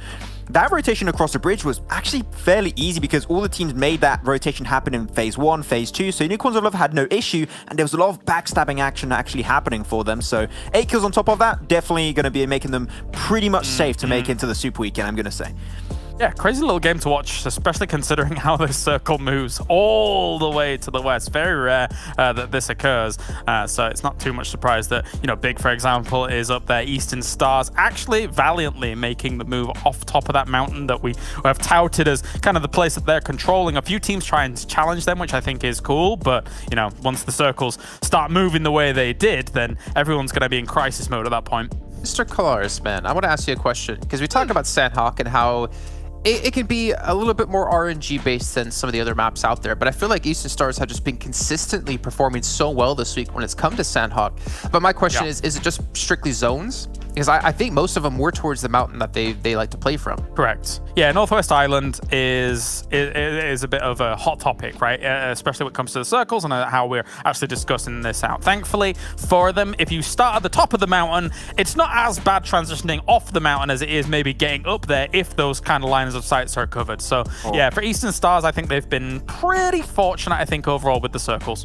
Okay, we're seeing our top players here. I think Maxwell was giving an ult to Destiny with their 0 points, if I'm not mistaken. Yeah, exactly. It was that. And for Romanian Boys, I think they had, like, what was it, 2-3 points I saw right there on the ranking. So definitely very scary. I believe for Romanian Boys to have 2 games and Destiny have 1 more game. So Destiny can't afford a bad one. Though Destiny, we're going to have one of their players actually part of this top players here. It's the first time we see Du, I'm pretty sure. And he was doing so well at that point in this game. He's like, you know what? I'm going to give a chance to the teams. I'm going to jump in a molly. And at the end just ended his entire kill streak. Very surprising. But yeah, worked out for Du just fine. And GK first fresh. Good to see these 2 players actually on top once again. But of course, now they're making it into the Super Weekend. Now you actually have to do good in the Super Weekend, so we're going to have to wait and see how that works out for them. Yeah, just about getting those reps in that we're talking about towards the start of the day. You get, you know, every match you possibly can. You get the experience. You nail down your communication, which is probably going to be one of the toughest things they have to deal with. As you can see here, though, top on the damage with 1,308 kills. You excuse me yet again here. We have seen them a couple times now, as well as ChasMac off the back of their last match, able to put another decent result. So we're starting to see some consistency out of the French boys. Very much so Sanhok numbers here, Max, I think is fair to say. Not really anybody taking that huge peak of like a 2,500 or something like that. No, pretty evenly spread across the board. Just because, I mean, again, when people are trying to make it towards these circles and stuff like that, there are a lot of third-party moments. There are opportunities for people to just kind of have those scrappier fights here compared to the other battlegrounds. Especially in a circle where I would say teams, I think, understood it was going to potentially center up on the Northwestern Island, which it did, but it actually went over to the coastline, which is a lot of hardships in a row, and that makes it a lot harder. As you said, a lot of third parties and gatekeeping happens because of circle shifts like that. So yeah, very Sanhoki numbers happening as we would expect. All right, well, let's dive further into Unicorns of Love. Again, this is a team we had such high hopes for, I should say, coming into this event after what we saw Panda do last season. And I want to see their kind of stats overall throughout this event so far, just give you an idea of how they've been playing. And honestly, these numbers are kind of, not even kind of, they are disappointing. Like, well, rising, low, disappointing. I mean, all those technically work. But their average kills, I expected so much more out of this team when it comes to kills. But I think it's a testament that, like, again, you can't just be like an amazing stand-up player on your team, like you can't just have the best fraggers on a roster and expect them to do well. You need to have some sort of support to help them accomplish those kind of stats that they know they can put up here, because we know GK First, we know Fresh, we know Lin, we know Rose, because they can all put up big numbers. But right now, they're just not able to do so. Just look at last Super Weekend, right? Some of the top fraggers, we talked a lot about Narvalo and Victor being up there, even potentially Octavian and Kapahala. Their kill average was about, what, 3-4? Which is absolutely insane when you think about it. But entering this event, I think a lot of people thought that would be the stats, the numbers from Unicorns of Love. And now we're going to have this little player focus here for GK First on his radar. His damage is really high up there when it comes to the League play. But this is League play, I believe, in general. So that takes League play 1 and League play 2 together. As Panda, we would have had way better numbers from him. Without going too deep into this, I still think that these players don't quite have the enabling around them to be able to perform to their previous success levels. If you think about Panda and GK First and Lin, they had great players alongside them to enable them to convert that damage into more kills or to convert that damage into more rotations. If you think about the previous Unicorns of Love, like Fresh and Rollkiss, they had people like Ked who were able to enable them to be able to have those extra successes and stuff like that. I think it's still, as much as they get the win here, still not fully congealed to the perfect ball that we want here. I think the upside is they're going to continue to get better over time when communication issues and rules might be sorted out further. So if they can get into the finals, if they can get into EMEA Regional Championships, I'm expecting some great things out of them. But you can see able to pull off the victory here in round number 3 of the day. And we're going over to round 4 with Erangel with Group B sitting out. And as John mentioned, as Max pointed out, Destiny, this is their last match. For them to qualify, they need to put up a massive victory here. But honestly, I feel like it's a little bit too far out of reach. We'll see what our commentators say, though, as we bring them in. We got Imperium and Cop to join us once again. And gentlemen, what's your thoughts? Destiny, last chance for them. Do you think they could possibly pull off a 30-plus point game? Yeah, they need a big result. They need a gigantic, monstrous next level. They need the Destiny taken out of everybody else's hands and put back into their own. Time will tell. I know they are a very strong roster and they have a lot of experienced players, and it is about time that they really put that wealth of experience into play over the next 25-30 minutes, Copter. Yeah, I mean, Destiny, they need double-digit kills and then chicken dinner on top of it. So that's, of course, I mean, it's a roster that can do it. I mean, we saw great performance from these guys last week, and there's no reason why they couldn't do it. But something has shifted now a little bit, and maybe it's too late to leave it on the last game. But yeah, let's keep our hopes up. Yeah, of course. Look, it's not over till the fat lady sings, and I haven't started singing yet, Copter. So there's every chance that they can pull something massive out of the bag. They're not the only team that are struggling. To be fair, you have, of course, 4 Romanian Boys in there. You have Nexus, despite them getting a good result the last game, they still need to do more. But considering when we're looking at the PMGC points and what is the overall goal for a lot of these teams, Destiny are under a lot of pressure in this game. Yeah, it's a fact. I mean, there's got to be a lot of pressure. They know the situation. They know what the game means also from the championship point of view. So that's definitely one other thing that they have to take into consideration. Of course, we have multiple weeks still going on, but missing the Super Weekend, there's no way I can imagine that they would be happy about it. So definitely they know that they need to do what is required. But yeah, we'll see what the game's gonna offer. It's a northern plane, so we'll see how the team's gonna split and what kind of chances they have there. At least when we are now in Erangel instead of Sanhok, so that might make them shine in a little bit different light instead of in Sanhok, because there's so much, close distance fight happening all the time. Teams coming right, left, up, down. You can find a team like behind any rock more or less sometimes. So maybe, because they are a very structured team as well. We have seen some great strategies from these guys in the past. So maybe they can utilize those strengths on this map. Let's see where this phase 1 goes. Is it going to complement the playing path? It does to an extent. It is a very eastern-based start to this game, a little bit towards the southeast, as you have that military island coming into play. So there's automatically going to be a lot of traffic on the western side of the map.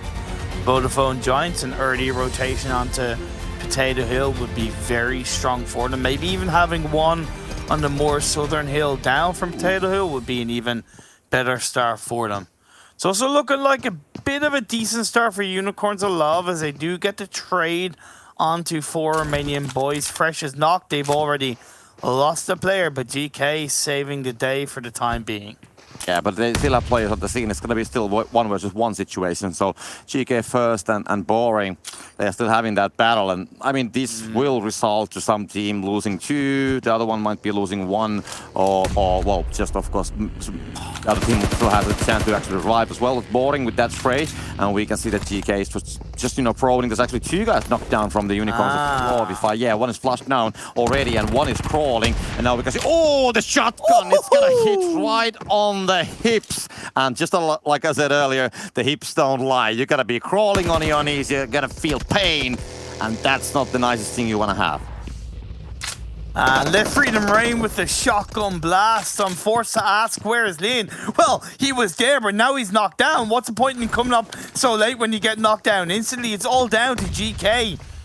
I know they've already qualified for the Super Weekend, but I kind of want to see them win this team fight. However, I also recognize that this is a very important fight for 4 Romanian Boys. They are fighting for their Super Weekend position. They're currently down in 18th with 25 points in total. They get the squad right, they get the final kill, and they will survive as a trio.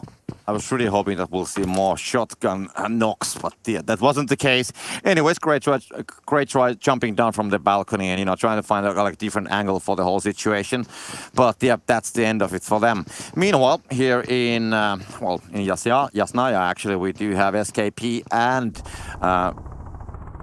was it Game Lord actually who was battling with them? Yeah, Game Lord, yeah. So they are battling here and, you know, kind of like the early setup, so we just have to wait and see what's going to happen. That's the first knock, actually, that we see coming with the buggy. So they're going to be driving over 1, and that's how the whole situation started. And sometimes when there's like an early engagement, let's say that somebody's going to be stealing a vehicle, for example, and somebody will drive it over. It is sometimes, you know, the revenge gets the better of the players and they really want to go for the situation. And sometimes it might be a good idea just to let it go, continue to stream and stack, but sometimes you fully commit on that one, and then sometimes the end result is just like what we saw. SKP and Game Lord battling through on towards Yasnaya. I would argue one of these teams should look to disengage more than the other. Both of these teams are relatively safe in terms of the fight to qualify for the Super Weekend. Game Lord are in 15th. But they are, Game Lord do need to grab these points. They have the last 2 games, so that's a positive. But you can't presume that they're going to just make it through, right? So it's very important that they do look to have a solid result in this Erangel game, especially because the last game of today is Sanhok, and that's an unpredictable beast, as we've clearly found out. Where these teams are now looking to position and rotate to in this phase 1, you have TSC once again on a bit of a heavy split around the shelter mansion area / prison. Exquisite Décode have a two players in towards that direction, while Nexus on our screens right now shifting through the edge of Everest to come on to the western edge of the circle. Yeah, they are moving in. So the circle was on the eastern side. It doesn't include that much water. I mean, could be a more horrible circle, but yeah, it's quite decent circle, so the team shouldn't have any major issues getting inside of it. Of course, we have some teams quite far away, but yeah, they should be making it. We have seen the rotations that they can make it. The Yasnaya battle seems to be kind of like, you know, the teams are separating a little bit. We can see SKP moving towards the eastern side and Game Lord taking the western side, so the usual split in Yasnaya, and the teams can just, you know, probably leave quite easily from there. They don't want to spend those early minutes fighting, as they want to be looting instead, and then, you know, trying to find a good position on the circle. Meanwhile, on the pictures, TSC just coming to the wood chopping area. We can see Bujo, Viturni, Temtem. They are just, you know, there's nobody on the area, so they got to be well in time. And it's not the worst place to hold. They can stay here for some time and wait for the next circle, so it shouldn't be much of an issue. But of course, when it comes to this area, it is so important to scout everything, because so many like piles of wood, rocks, you know, on that area, that you just have to make sure that there's like no proning players. Vodafone Giants didn't stay around Potato Hill. which I'm a little bit surprised about. They opted to shift a little bit more to the east, closer to the center of the circle. Maybe that's a product of this phase 1, right? Where they don't want to give up that more central circle location in the hopes that they can pick up a couple of kills or catch a team or two out on Potato Hill. So I can definitely respect that. Nano joining in late for the time being. Nexus have pulled off a very good rotation. One of the earlier teams to rotate into this phase 1 from that western side of the map for Romanian Boys, Champions Club, LMV, SYR, only starting to move now in the last 15 to 20 seconds. It's a little bit tricky for Destiny on the north. They have SKP a little bit in front of them. Mansion is clear for the taking because of the fact that Exquisite Décode, TSC, and Eastern Stars have all hung around the kind of more southeastern side of this phase 1. Well, I mean, Exquisite Décode, they came very early on the circle, and together with the Eastern Stars, they have built kind of gatekeeping position in a way. So if teams will be coming from the north using the Eastern Highway right next to Lipovka and the prison, they should be catching those kills. Of course, it's very early for that kind of a move, but it's good to notice that if somebody wants to get inside from that way, there's definitely 2 teams that will open fire. We know that. But we spoke about like leaving late, and we spoke about game law, that they will need the points. But now, I still gotta come back to Destiny. I mean, they are leaving at the last second, last game, last match. And any fight that's gonna happen for Destiny, that's gonna mean a lot to them. And I'm just gonna keep saying the same, what I said on the last game as well, that they can't afford lose any players, you know, in the first 4 circles or something like that. They need to get kills, but they also need to be able to guarantee a lot of placement points. So if you go with 2 members just on the last phases, then you're gonna be in trouble. So I'm gonna be at least paying very special attention what they can do here. Next circle does shift up north, so it's a bit of a balanced shift, to say the least. It does put a bit of pressure on the teams that, opted to commit a bit more towards that southeastern side of phase 1. TSC will have a solid enough reposition on towards that Lumberyard Hill. TSC Sirens have a very solid 2-1-1 split inside this circle. Big wrapping around Destiny. These 2 teams have clashed a lot so far in the PMPL. There's a little bit of a rivalry going on with the members of Big being formerly part of the Destiny name in the previous PMPL, but Big are opting to go more for a coastal line rotation in this phase 2, should I say. Excuse me, Xtreme Slayers going right through the Yasnaya field. It's a bit bold, but it's very early into the phase 2 shift. So teams, even if they are hanging around that area, they're not really in a position to fight. That's why early rotations make such a big difference, because teams who are just about getting there are just not in the right mindset, or not really in the focused play of like, hey, we're ready for a team fight. So you're able to catch them out, go past them, and then get into a stronger position yourself. Yeah. Good. Meanwhile, Sitsuen's got a setup here. We saw 4 Romanian boys going for the new compounds or the new houses.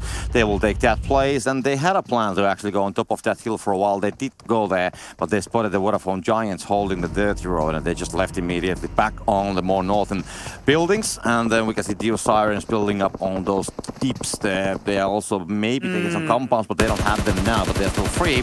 But yeah, now we can see that all these 3 teams, they might be triggering each others. We can see Yatem's gonna spot down the Vodafone Giants as they will try to come a little bit more towards the southern side. So a small spray, gonna make sure that they will stay on top of that hill instead of coming to try to take these places from them, from the other teams. Yeah, exactly. Just those proactive early couple of shots. I would still like some hard cover from the TSC Sirens players, but having 2 now on top of the hill overlooking Yatem in the dip, firing up and towards the hill, and Sakura covering that kind of more northwestern side is very good indeed. Destiny Mazzaro gets knocked. It is from a distance, so Xtreme Slayers most likely will not push that. But I could tell by your reaction that you're still a little bit worried with what just happened there, right? I mean, when you can't see, when you just see the kill feed and you don't see what is actually happening, that was the moment. Now we know. Now we know. There's a long distance not coming from the Xtreme Slayers towards Destiny, but I mean, it could have been just, you know, two teams getting 4 versus 4 together in a building as well. And that would have been a scary situation, especially when the Xtreme Slayers have the initial knock. Puppy from the distance tries to maybe shoot some tires away from the vehicles. That's I think some tires, Yeah, it was going on the northern side of the mansion building, which the Destiny is holding currently. Big on the eastern side of the prison hill. I really liked it, although me kind of wrapping around it so late into the circle is extremely risky yet to get caught out because TSC opted to move a little bit further away from the lumberyard hill. It's a shift down towards the southwest. Farm is in play. You got road split down the middle. You got the hills either side. The hills have eyes, and those eyes are Vodafone Giants, Big, and Eastern Stars. They all look to move away. SYR looking for Hamodi of SKP. Yeah, he's completely alone here. 1 versus 4 situation, turns out the building. Let's see what he can do. Goes for the first floor, tries to go on the side of the building to get some cover, but now he's going to be getting back on the separate room on the first floor. And we have teammates joining the party. He's going to go on the second floor. He's going to find the guy from the stairway and will do some damage, but doesn't get the knock on force. Tries to hunt him down. Going to be just spraying towards the smokes. Not going to be doing anything with it. 1 player from the SKP crawling. 3 guys are up and running, so they will try to just make sure that they will, of course, win this fight. But yeah, now they're just looking for the players as we are looking for them as well. Where are they hiding? As SKP, they will just all dead. Like relax a little bit. So that's the thing. Yeah, they're all dead, and it didn't help Super Young roster that one of their players knocked a teammate down with a nade. But that perfect timing of Hamodi slowing Super Young roster down, jumping out of the building, and then the cavalry arriving to save the day, and they instantly responded with Nade's utility, and that was it. Super Young roster taking out of this game just like that. The drop of a hat. I said TSC Sirens should have a little bit more hard shift cover. They kind of do. It's a bit of a 2-2 split. Sakura trying to move away as her teammate is going to try and cover, but Sakura gets spotted out, and there's nothing, I believe it's Yatum, can do from the building across the road. No, it's Luna. Yes, that's the case. But I mean, she was doing a lot of damage with the spray from that window. I mean, they had some players outside of the building, and she was very successful with it, actually getting 1 player down before entering the building. And the nade is going to come as well. That's going to be Divya falling down. So now Game Law's going to be, of course, having their revenge. And Yatem, let's see what she can do behind that wall. The nade is going to be Bill. Shall it go on the second floor? Yes, it shall. But not... Oh, it's going to get 1, actually. That's going to be Kashi taken down. So that's going to be a great nade. And, I mean, that makes the whole fight currently more fair. TSC Sirens currently healing up because Yatim guys trying to get the Via up, and Luna's gonna go right next to it. The game lots, they are holding the angles, and the nade is gonna come there, and that's gonna be taken down in the end. Luna, I appreciate that proactivity, but you gotta continue to move around while your teammate's getting revived, and now it's still back to a 2v1. TSC are being a little bit more proactive. Rob is going to come on in, but the spray through the smokes. Diablo with the Uzi. Game Lord are out of this game. 15th coming into this game. 38 points, only 4 points behind 17th place. We might not see Game Lord in the second Super Weekend copter.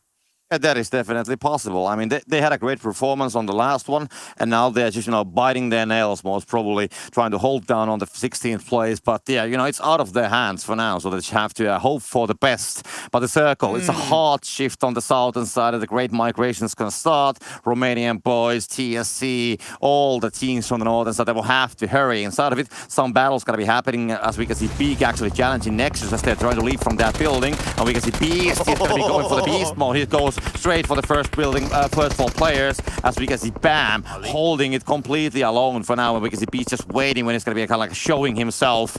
I'm probably there like shouting there on the outside, like, show yourself, come out, we're going to be waiting. You want to come out and play? No, Big, they will have to get inside, they will have to brute force the player out of it, and we can see Beast going for it, knows the angle, the pre-fire's going to be doing the job, and that's about it, but the Molly is going to be catching Beast from the teammate, and I mean, they are completely on fire, but on the wrong way. Oh, Swave, last game you knocked down me with an A. This game you knocked down Beast with a molly. In the PMPL chat, I think it was last night when Swave was still awake at a late time, and I say go to sleep, and he's like, yeah, you need to give him a slap. Or maybe he does need to sleep more, because that kind of, you know, nade and molly trouble, it's not really the best, but we can have a laugh over a good push coming out from Big across the board. They keep themselves up as a full team. The eastern side of the circle is clustered. Champions Club, you have Xtreme Slayers, Exquisite Décode, Eastern Stars, and even Destiny are in a little bit of the mix towards that edge of circle. Yeah, it's very stacked. We saw those teams taking the early placements on the, you know, all the way on the eastern side, right next to the middle of power, and now they will have to move because the circle's going to be shifting away, and that's how the pressure builds. There's really nothing on the northern side because the Vodafone Giants and just Peak holding that place. For now, there might be something happening later, but yeah, you know, there's a lot of cover. There's the reach right next to the road. There's road tolls, so a lot of places, some compounds as well with the garages and everything. So there's a lot of cover on that side, so it kind of like makes sense to come inside from that side. But unfortunately, all the teams, they have the same idea. They want to have the same kind of entry from that better side, and that's why we have so many teams on that area. And this picture alone just tells the level of madness that we have here. Of course, Champions Club holding those buildings on the other side, and then more and more teams, like 4 teams, trying to like get themselves some kind of foot inside of the circle. I will say about the Nexus Game Board situation, Nexus, this is their final game of the League WEU, and Game Board do have the final game of the day. But it does say something about Game Board leaving it until the last game for the control, the destiny of them being in the top 16. Exquisite Décode still up as a full squad. They have a 2-2 split. Xtreme Slayers, they've been a little bit poor on controlling their position inside the circle sometimes, especially towards the late game, or maybe being not aggressive enough. We saw that when it was Exquisite Décode and Xtreme Slayers in the Sanhok game, the first of the day. The next circle's about to shift up. Eastern Stars go for a full send on to the knockdown player of TSC Bujo. The circle shifts down south. TSC Sirens, they have a compound and play in the south, while Nexus and LMV are going to be fighting in the buildings on the north. I think Destiny is actually trying to go for the buildings. Then a crash there actually inside of it. They want to challenge that position because they need the place. There's nothing else play on the southern side. But meanwhile, Eastern Stars, they are battling here because Octavian getting some results done on the southern side. We do have the fight, and what we are seeing now that's happening on the more on the northern side of the new circle. But there we go. The road toll's gonna be also the battle between the Exquisite Décode and the Xtreme Slayers kind of heat up because they cannot be 2 teams on this area, and kind of like Extreme Slayers are holding Exquisite Décode. They will have to deal with the problem, and they will just jump right on it. We can see Vitoni falling down because Ulysses from the Vodafone Giants on the northern side. We have Big and Vodafone Giants battle going on as well. And on the map we can see that Destiny, they have found the area on those buildings. So these Sirens, they have moved some players. We can see actually a knock happening as well. But you know, Destiny, they have made themselves some space on the south as the guys from Extreme Slayers still gonna be battling with the Exquisite Décode and the road trolls. But they seem to be actually winning that fight, and they might be wanting to get away. Just Daddy is gonna be there, he gets the spray, but gonna be spotted down, and Halls spots that one, but yeah, it's not gonna be yet a knock at least, or a flush, so that is gonna be still fighting, but there's gonna be more and more players jumping out of the vehicles. Now they will know that there's gonna be one more guy that they have to deal, and Danny is gonna be completely pinched down, and he's gonna go for the spray towards the vehicle, finds one, and the second Danny! He's gonna get those down from the vehicle and gonna at least make a dent towards Extreme Slayers. I mean, he's so busy that he even needs to reload. Oh my sweet Mary Mother Jesus. On a side note, Daddy, just that individual player, like knowing that his back is like so hard against the wall that he's got nowhere to run, nowhere to hide, nothing to do other than make a play. And he gets taken down, but what in the blue blazing glory was that Extreme Slayers? What was that? I have no idea. They've got to ask themselves some very hard questions coming into the Super Weekend, because that was one of the biggest blunders we've seen in the PMPL so far. I mean, you got to be careful who you're going to be leaving behind. I mean, when you leave one player, of course they wanted to move. I get that. They wanted to go to the vehicles. They wanted to leave from the scene. They wanted to be early. So to get some kind of a place on the zone because it's so hard, because there's basically just the fields and then some compounds on the southern and the northern sides, but it's very complicated circle. But still, leaving one player who actually has the higher angle as well. I mean, before getting those kills, he was like already doing a lot of tricks. I mean, spraying towards them. Nade's gonna go from the LMV, by the way, and that's gonna Eastern Stars taken down with one nade only. LMV on the northern edge of circle, still them and Nexus coexisting inside this. The circle does move away from Deus Sirens. Destiny went for a crash into one of those buildings and they've coexisted as well, while 4 Romanian Boys, again, this is 4 Romanian Boys' opportunity to sink their teeth and to really help solidify their spot in the top 16, to put even more pressure onto Game Lord by getting a good result in the game. They're the only team that's on that western edge of the circle. No, because in Destiny, they actually came with 3, and they have 3 still alive, so they have been getting something done here. They have got 1 kill, but still having 3 guys alive, that's going to help with the end battle. But they will have to leave this building at some point, but they have to clear the situation with the Deus Sirens. We can see Yachem, and then they have still Diavia still remaining, so 2 members of Deus Sirens are still here. But yeah, I mean, when they're going to leave from these buildings, I mean, Destiny, well, if they're going to leave, of course, Deus Sirens, they can definitely take them down. And Diavla tries to go for the revival as because Yachem being knocked down, but yeah, Destiny probably wants to get I mean, they need all the points, but still getting away. Whoever's going to be leaving from that compound, it's completely open ground. It's very complicated to get away. I mean, we can see Mozaro moving in the buggy. Yeah, but still.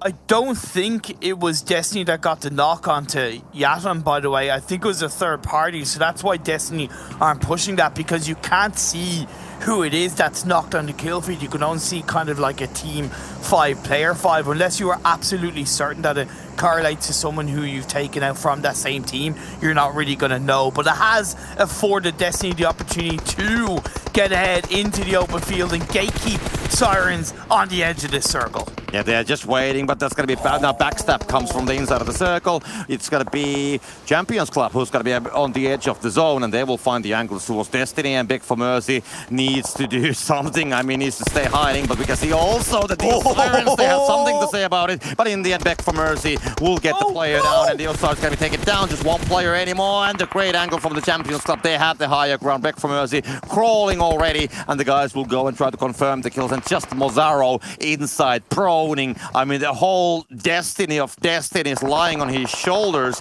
as he's just hoping for the best, hoping for the miracle. But I'm afraid that miracle might not come. What better man? What better man in the arms of Mozaro to lead Destiny into a glorious game, their final game of League Week 2. The circle centers up. Nobody is inside the circle. Champions Club get taken out by third-partying 4 Romanian Boys. They're still the final player of TSC, while LMV and Nexus, they're still coexisting. Yeah, they are still here, and of course they will try to figure out the situation. They don't want to do that, and that's going to be a great spray coming from Nexus Gaming. Creator is going to be waiting. There's a 1 player crawling inside. They know the locations. There we go. The backstab comes as well, and they will just get inside of that building, but definitely LMV, they will lose that battle. Nexus is going to be very aggressive on that push. They will use the timing, they will use the smokes, and they just don't hesitate. They don't want to waste any time. They know that they will have to move at some point, so sooner they get the battle done, that's better, and that's how they did resolve it. We've been very harsh on Nexus. The desk casters, we've been very harsh. They've realistically kind of showing nothing so far in the PMPL. But the last 2 games, a little bit similar to ChasMac, they have proved their ability to turn something around, to say, hey, we are still here. Yes, we don't have Dexter playing for us right now, but we can stand on our own 2 feet. We're into our final 3 teams, 4 Romanian Boys, Nexus and Destiny. All 3 of these teams really need this second super weekend. Yeah, I mean, I don't know what it is with it, but every time when we have these games, it's always the guys who need the points. They will somehow make their way on the last circles. And like we see now, it's not the guys who are actually leading on the points. We don't see those guys here. We do have the teams that are needing the points. Mozaro just proning. I mean, everybody's more or less just proning, you know, trying to stay alive, get into the circle. There's nobody on the southern side. I think Mozaro actually has the best location on the circle when you think about the edges and the central point of the zone. We still do have one shift to go as well, so it's not the final circle. There's going to be still one more, and it's all about that one. It should be coming. I hope it's going to come on the northern side, because otherwise all of them will be in trouble.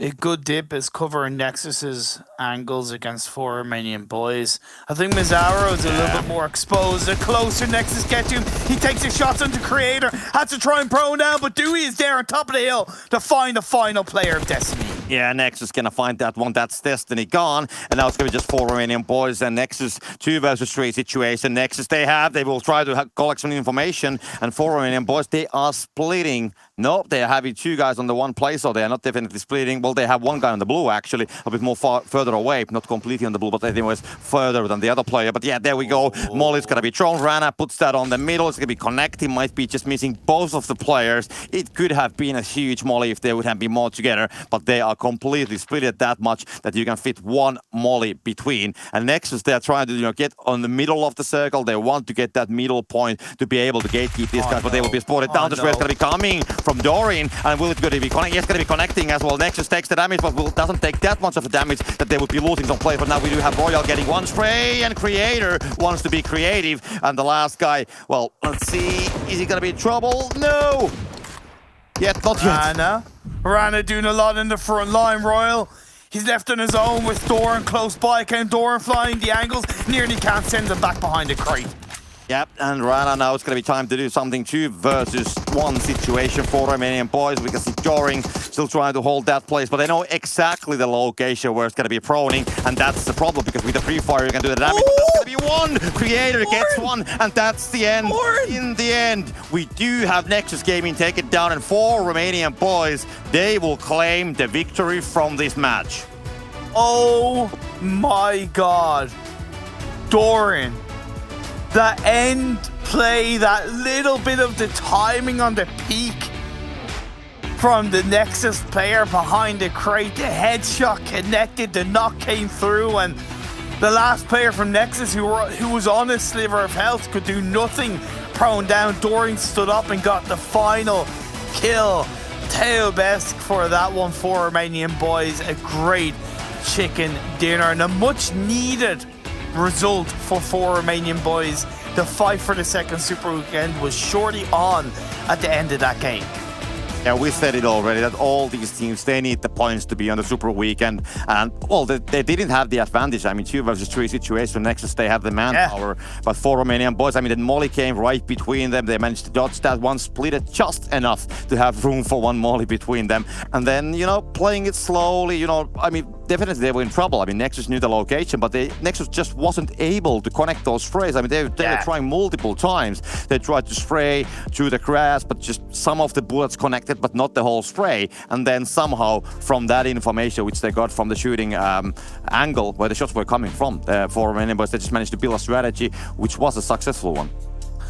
The hard shifts in one direction made it a lot difficult for the teams towards that kind of eastern side and the northeastern side. I also think a small product of why we had the last 3 teams or so really fighting for the the teams who are down at the bottom of the standings is because there's quite a lot of teams who are safe and comfortable, and not that they're not taking the game seriously, but there's less pressure on them. So if they go out early, it's they can afford to take a bit more of a risk here, a bit more of a risk there, and if they go out early, there's nothing really lost for them, right? But it just made for such an exciting ending.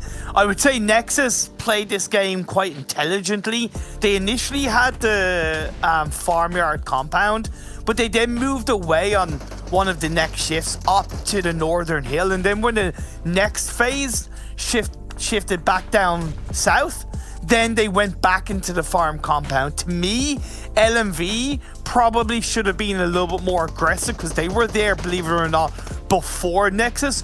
But what, for 3 to 4 circles, both of those teams coexisted. Yeah, true. Well, there's highlights running, and I just saw the highlights, by the way, the whole Unicorns of Love situation again. And there was another shotgun knock as well. When the GK first was actually jumping from that balcony, he actually got one guy from the air with a shotgun as well. So he got one guy from the window, and then one guy when he jumped down. So it's a more closer situation that we actually saw from the angles during the game. Game Lord, they have one more game to pull something big out of the back, and with like Nexus and 4 Romanian Boys both getting very high amount of points. I know the desk will break it all down, but I can't help but think aloud how much work Game Lord are going to have to do in this final game. It did hurt Destiny's push into the top 16 with the fact that the 2 teams ahead of them in this game were also fighting for the top 16. But this moment, once again, with the solo play from Daddy, that was very much more Xtreme Slayers' mistake than Daddy's amazing play. But we also have to credit Daddy for just saying, hey, I've got nothing to lose. The blue zone's closed in and I have to make a play. So many other players would be fearful. So many other players would just give up, being perfectly honest. But Daddy, nah, he's like, I'm going in, screw it, and he got 2 kills for it. I mean, if you're the last guy alive from the team, you have just lost your rest of your squad, and you know that there's going to be kills available, and you're quite far away from the zone as well. It's going to be anyways like a tricky situation to get inside. So he knew that even if he's not going to take that fight, it would be complicated to get inside of that zone. So why not take the risk? I mean, there's basically nothing to lose at that point anymore. So I just wanted to go for it, and I'm really happy that he actually went for it because, I mean, I want to hear more people shouting "Daddy," definitely. Okay, it's good to know. Yeah, that's good to know. More factual information about you, Copter. But what a game, and it really feels like the lobby is heating up across all of these games. Never mind the league play, the Super Weekends as well. We're going to go for a bit of a quick break. The desk is then going to break it down, and of course we have that final game really soon.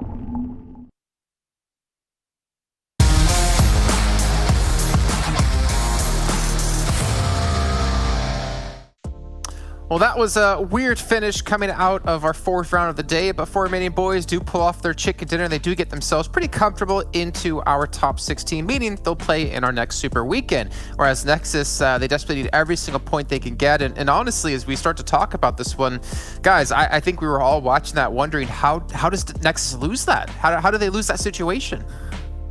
Yep, they had made some really good moves early on in this game, and then finding themselves the compounds that they did then to transition out of those compounds. And I feel like when they were spreading, the TPP usage of 4 Romanian Boys was just a little bit better. They were really keeping tabs on just exactly how Nexus were moving, whereas Nexus wasn't really trying as much as their opponents were in that regard. So 19 points go to them regardless, but damn, 4 Romanian points, yeah, they make a good meal out of this one. Yeah, they definitely needed a game, right? They were not in a comfortable position towards the bottom, so this game alone should be the reason why 4 Romanian Boys make it to this weekend, so great from them. But man, Destiny, like, this was their last game. I don't think, there's not even, I don't think, I'm pretty damn sure that they're done. And their opportunity to make it to PMGC through the points of the PMPL 2 seasons back-to-back is just not going to be there anymore.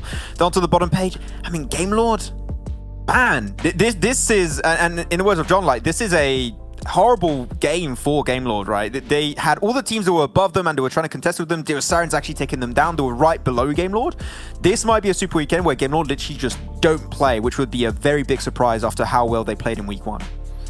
Yeah, it would be massive, but honestly, I feel like they should be relatively safe to get to finals no matter what. But as you're mentioning, PMGC, right? That's what it's all about. The points that they have to still gain somehow to qualify for that. And it might be the end of that possibility. But as we take a look at our top players, you see Doran yet again coming in with 4 Romanian Boys. We have Sans for LMV. We got Rana coming in for Nexus. Yeah, and it's another day, if you guys haven't noticed out there, that Dexter and Sushi are not playing for Nexus. I wonder if they qualify for the Super Weekend, will they be coming back in? Is this just like a weekday thing they can't attend? I'm not sure. Yeah, I'm curious as well, because of course, yeah, they get themselves the second place here, but I think theoretically speaking, if you've got someone like Dexter in there, maybe this converts into a win, right? I mean, it's by the by, whatever the case is, we don't exactly know, but I am hopeful if they qualify, then they bring them back in. But Sans here, I mean, for LMV as well, all of the teams basically that had decent lockdown of that farmland area when the circle shift down, it's not too much surprise that we see big numbers coming in for Sans.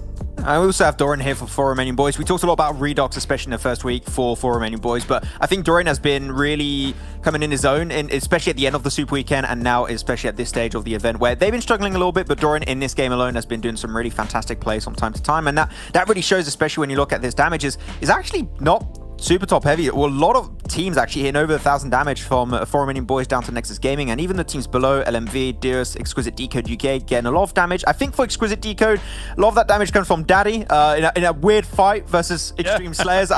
We're going to have to touch upon that at one point, but what the hell happened there? I have no clue why Xtreme Slayers thought that was fine.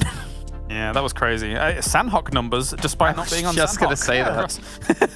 It's interesting. I mean, the way this circle acts, right? You had so many fights on the edge because any land going down towards that farm area is either flat or you get yourself in a situation where you're kind of up against that road, right? A la what Max was talking about with the Exquisite Décode situation going on.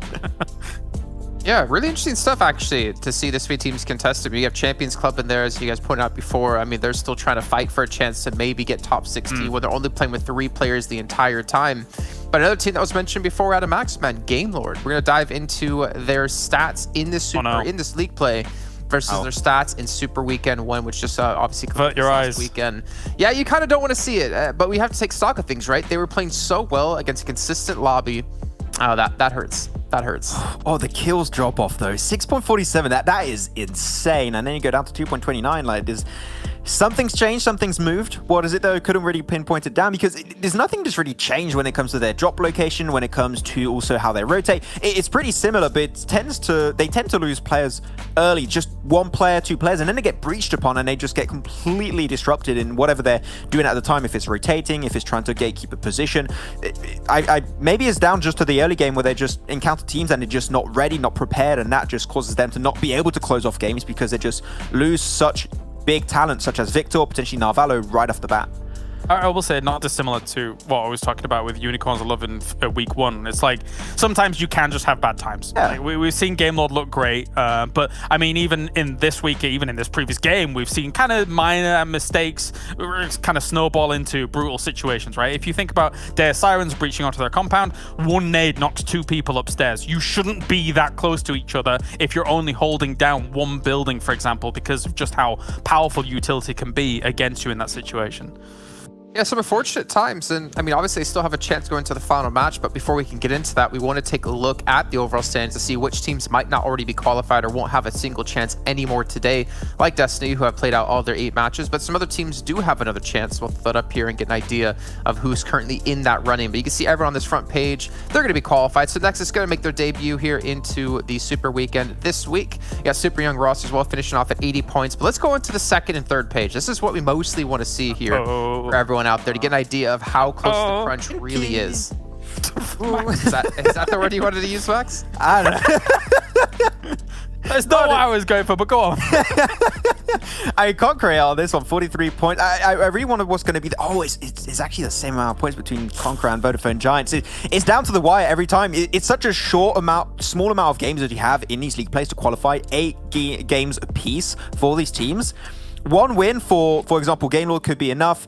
Champions Club is just, I don't really see it happening. This one has still got a game. Destiny, as we said, we thought it was over. It is indeed over. So no Destiny in the second Super Weekend. That is a very big upset for this team. This feels like the closest border we have almost ever had when it comes to one of these seasons play out with the league play. Like, the fact that 17th and 18th are this close to being able to qualify in, and the other teams just like 5 above them are so in reach. This last game, Jason, is so important, so pivotal.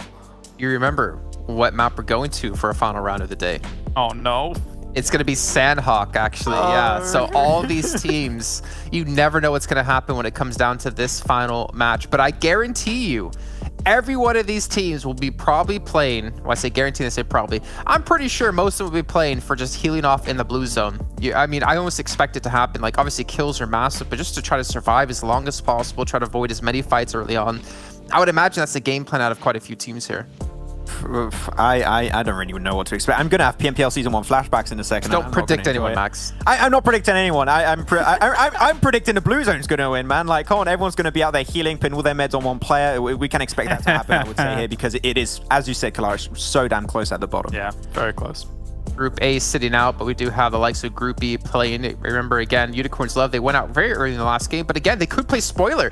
We talked about teams wanting to punish Unicorns of Love last week, maybe drop it on top because they weren't looking like they were going to qualify. Why not do the same to Game Lord if you're any one of these teams who want to contend for that first place, or you know, because obviously the prize that comes with it, also the chicken dinners, to make it easy for yourself. I think it's going to be really exciting 100% to see if we do have any hot drops. But again, it's Sanhok, it's so difficult. There's so many teams still not safe.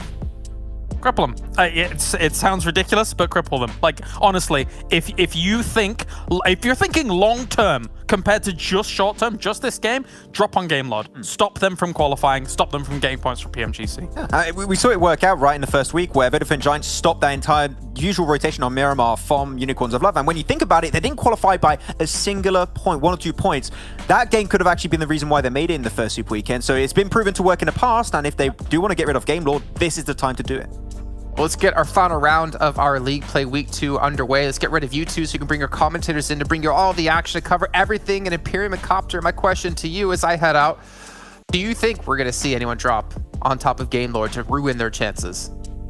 I don't think so, but I want it to happen. I absolutely want it to happen. Not anything against Game Lord, but just because, Jason, we don't see it enough, mate. We really don't. Never say never.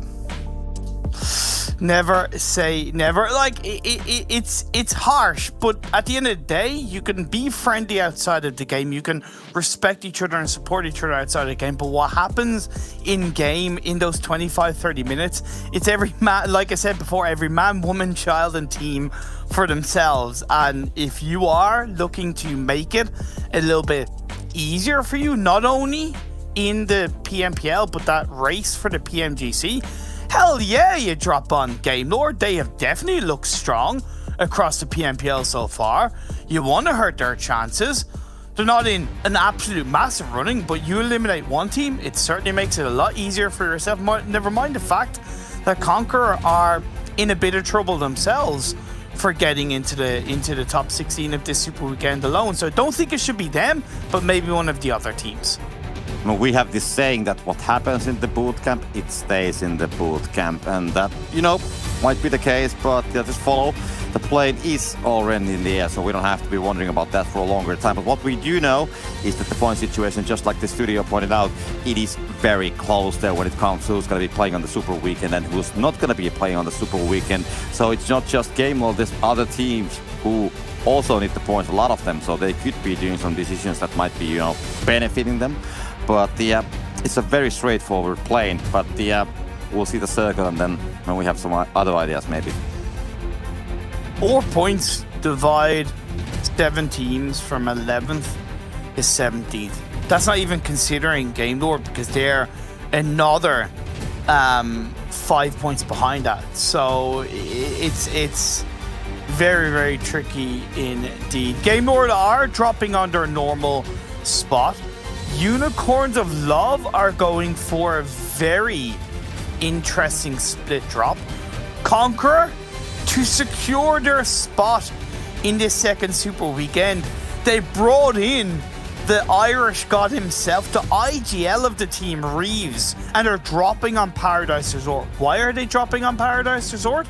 Because not only is it more centralized location of this map, but it's also because Destiny are not in this final game, so it's free for the taking.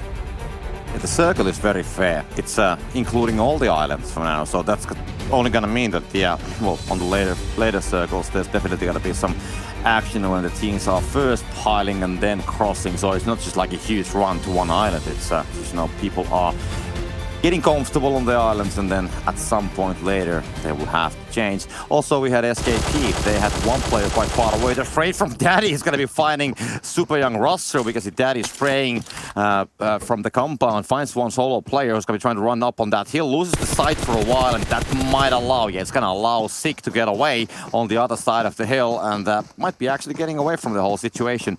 But what I was going to say before this, that SKP, they actually had one player on the north side and the three other guys on the Alpha Island, so they have one player split it heavily on the other side of the map. Maybe it was late or something, I don't know what was the case there. He was probably AFK or something, and now he needs to somehow get back together with the team. But, staying on the different island, you don't want to do that early rotation, so it's going to be complicated. Unicorns of Love. I talked about how they dropped very split. Fresh is inside that one building while two players of are looting up the buildings around. Fresh is being prone down. They have no idea where he is. Well, on the other side, you have another Unicorns of Love player fighting up against Albert. Albert has impressed us. Normally known as a butler to Batman, but he's also a pro in PUBG Mobile, but he doesn't come out on top of that one. He is going to be served his dues and knocked down by Unicorns of Love.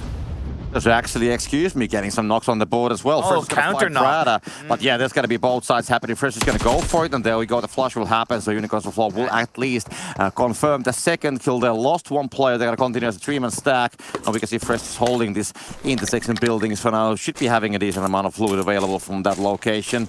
But yeah, at least quite explosive start, to be honest. Definitely an explosive start indeed. Are of course comfortable in the top 16, so they have nothing to lose in this game, right? So it's something that we'll have to wait and see. Game Lord are shifting close by, heading towards that boot camp hill. You have Conqueror coming out of Paradise Resort very early, but it has opened things up between these two teams. Robs gets the initial knock while the two players on this side push on down, and Albert is left on his own.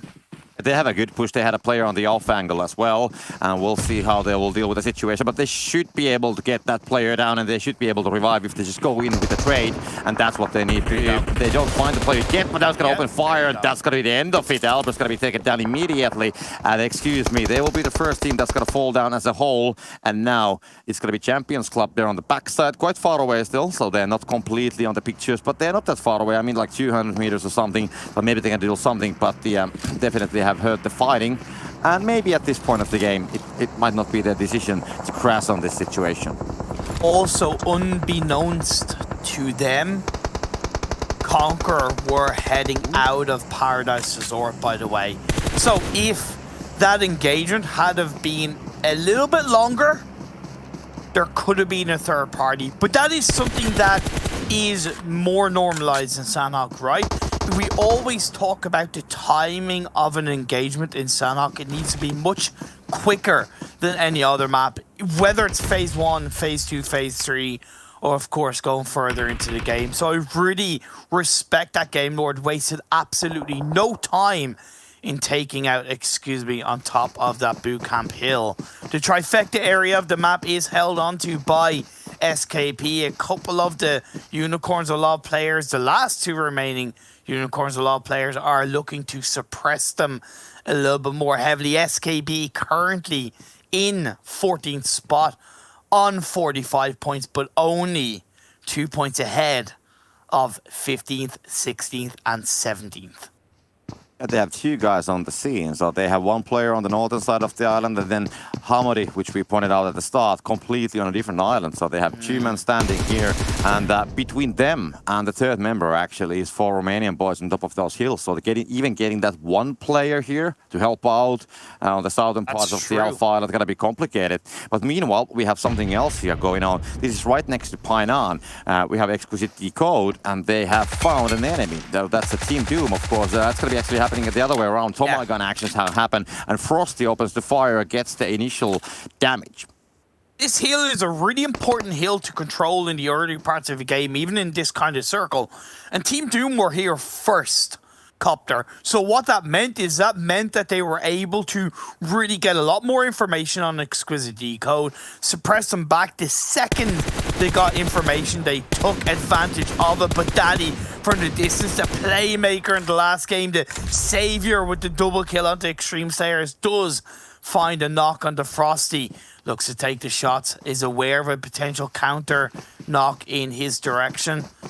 Will it be finished off? I don't know if Frosty's being seen to. I think he's been touched by an Angel at the last gasp of breath. It was a very close one. I mean, he did some damage, but now they're going to build around it. Will's going to be the next player.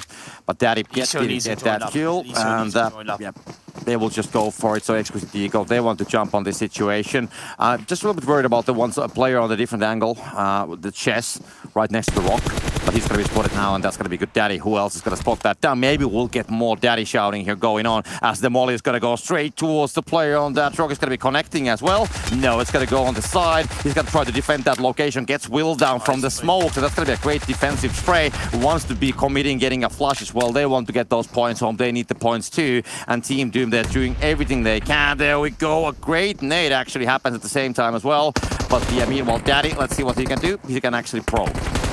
That was honestly Elisio's mistake, big time.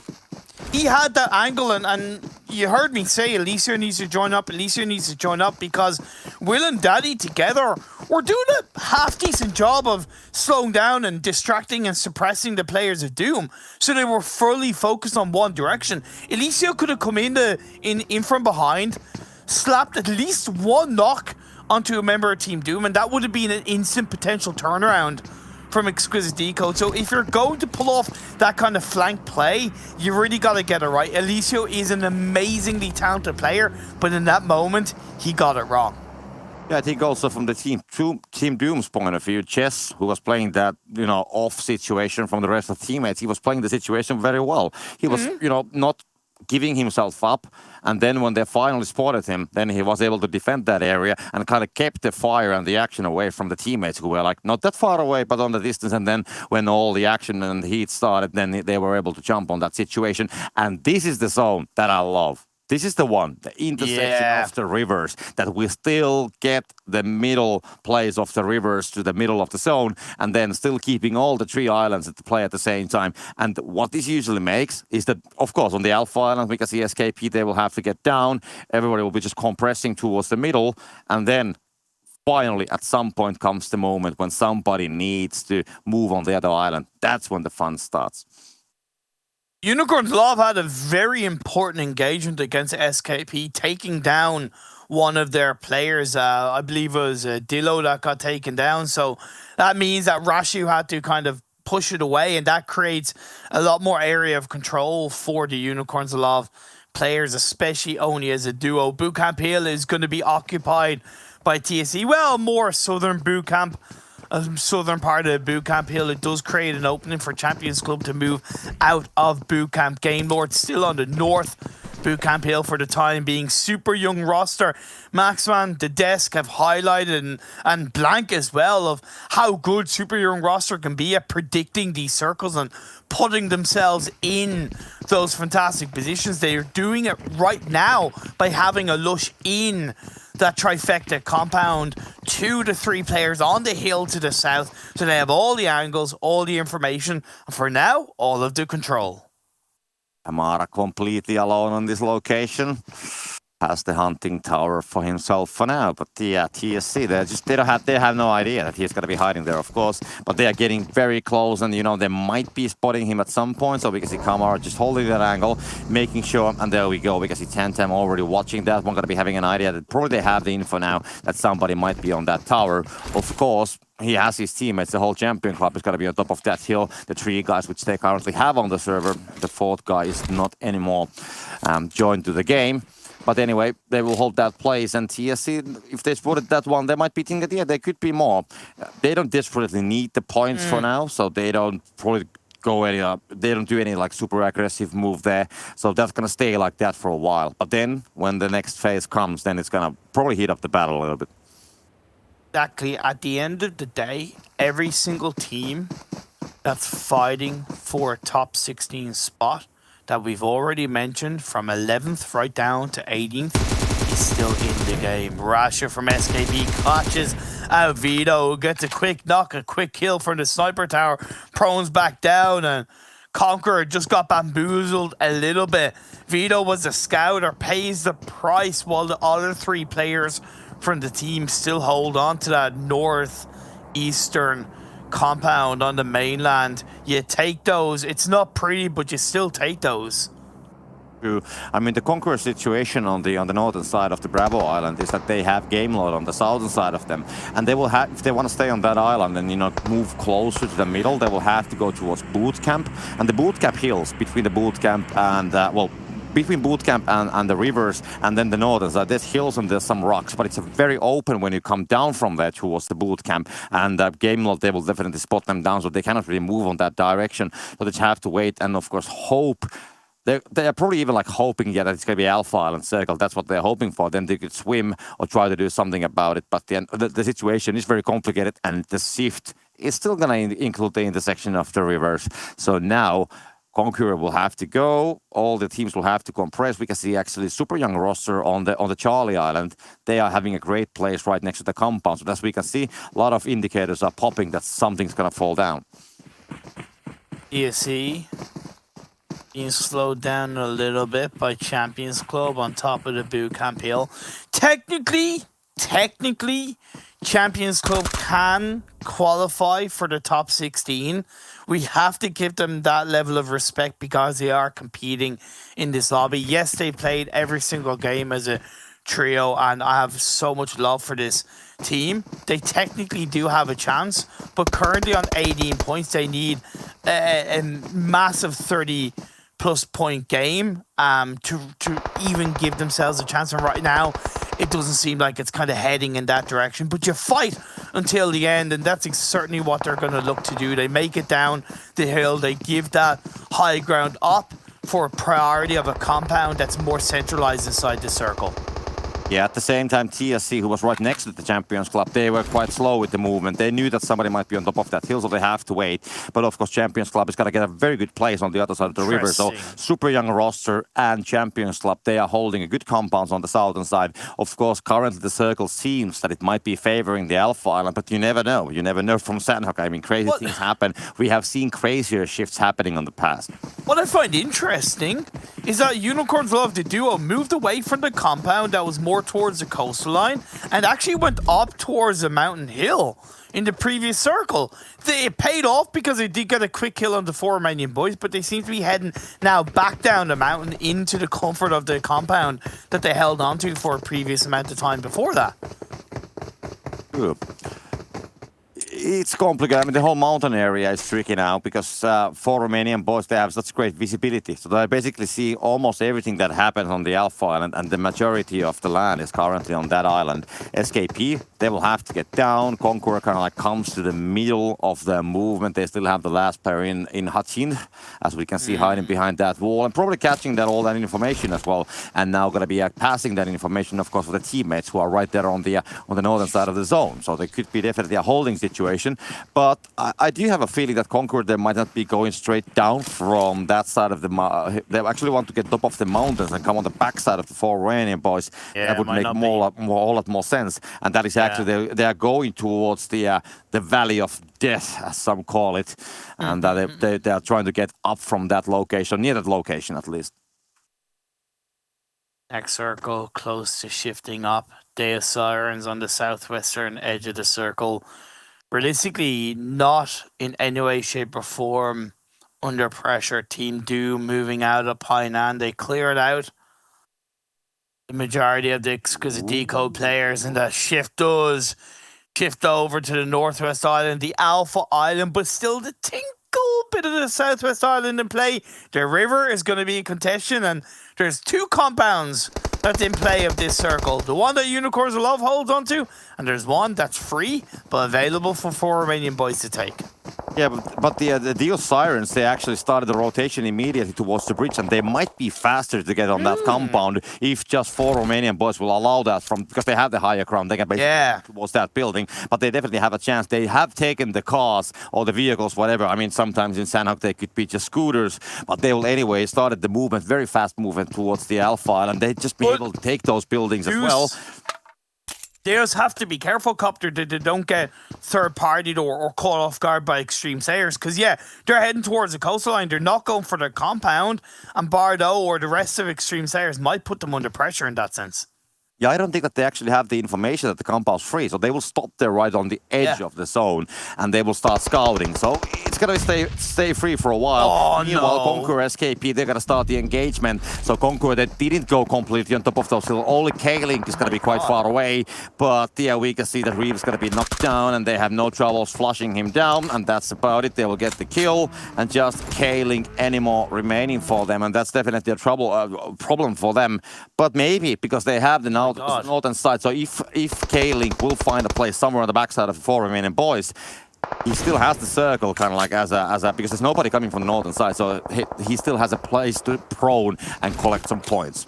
By the way, Vodafone Giants got eliminated, so they're not making it into the Super Weekend, by the way. They're out in 17th place, just to kind of point that out, because we didn't provide that update. That does create a glimmer of hope for Conqueror, because they are in that 16th spot. Game Lord are still together as a full squad. ChasMac Gaming pushing on in, but they're going to get gate kept by the side of Champions Club. Still up as a trio, have 3 kills so far. Shadowwen on top of the hill. I believe he is the last surviving player of the ChasMac team, but a third party from Doom will slow down Champions Club. Yeah, well, he needs to move at some point. Of course, he has a lot of first aid kits, but still it's going to be a complicated move. I mean, every time when you're crossing a river in the blue, it's a very serious situation, to be honest, because there's the bridge, you might go in the water, you might have not time to heal, you're going to be pinched in a very narrow angle, and then if they have like 1 or maybe 2 shooters, then usually the people will die before crossing that river. But now it's going to be trying to flush that kill, camera's going to be taken down, at least we'll get 1 more point for the team. And the circle has been, by the way, moving towards the southern side of the Alpha Island, so now 4 Romanian Boys will have to get down from that hill, and SKP, they're kind of like trying to hold them down. They know that the guy's going to be up there. So they have taken a place. There's the one of those hunting towers, and they're kind of like trying to build on top of it and below it. The below gives cover towards the hill, and also if you position yourself right, then you can also hold the angle from the from top of those hills. And 4 Romanian Boys will have to find a way to actually get down from that hill, because now so many teams who are coming also from the southern side, they have the angles, and when the guy's going to be dropping down from those cliffs, they're just like a duck hunting season, 3 kills. SKP, they have 2 kills so far, left with 2 players up. They should be safe for the Super Weekend. It puts them on 47 points. Excuse me, actually went out earlier on. I don't know how many points they got, but they could have jumped ahead of that team that's now eliminated. The water is in play. Super young roster are going to move in towards the warehouse. Game Lord have a couple of players knocked down. Their fight for the second Super Weekend is very much hanging by a thread as the super young roster players move 1 by 1. They get a couple of kills on the LMV. Hidan does get a counter knock, but I don't see that happening anytime soon in terms of surviving. They get taken out, but also Conqueror, they get eliminated in 10th. There was only one player on the north, so that K-Link's going to be found in the end. And of course, the southern bridge going to have a huge amount of pressure around it. People swimming at the warehouse is going to be complete battleground, as we can see teams. Game Lord's going to be battling there with the super young roster. Then it's going to go. We can see them proning outside of it.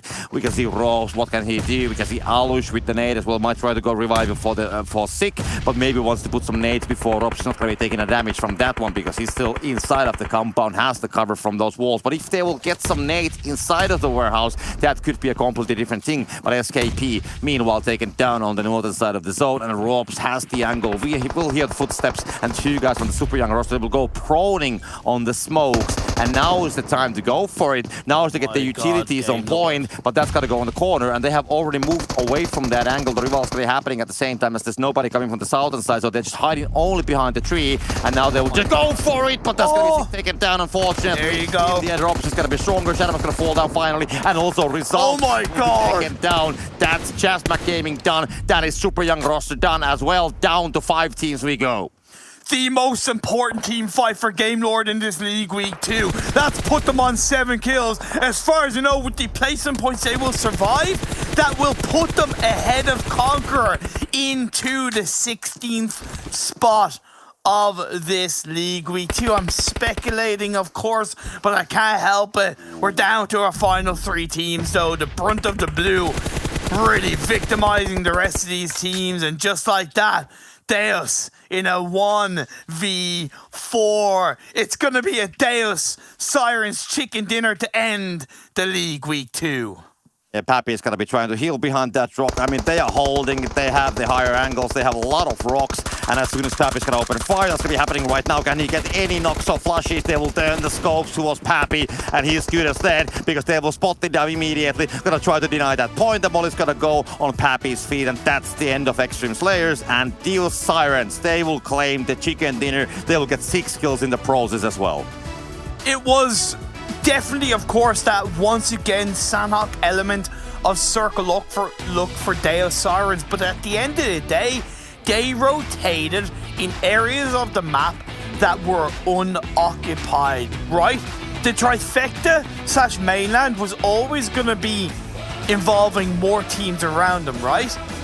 So if they had stayed in that direction, they probably would have gone out much earlier, but because they shifted down to one of their original drop spots in Sanhok, which is Ruins, they were familiar with the area, they were less hassled by 3rd and 4th parties, and yeah, they benefited from that, and that was good decision making from them. Say what you want, but that was good decision making, because even if the circles had shifted over to the east and involved more of the trifecta area, they definitely still would have had a little bit of an easier job in moving into those later circles, because they didn't have anybody really behind them at that stage of the game.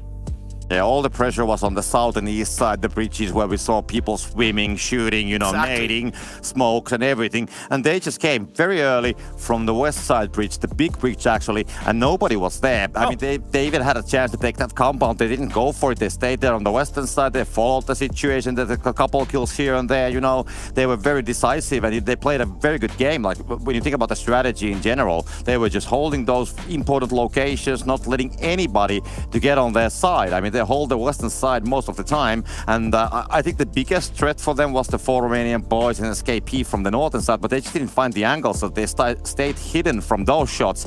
And in the end, I mean, they made it 4 players on the end game, and basically nobody had a chance because they destroyed themselves on the southern side, on the eastern part of the circle. Yeah, look, at the end of the day, people can say what they want about Deus Sirens, but they now qualify for the 2nd Super Weekend in a row.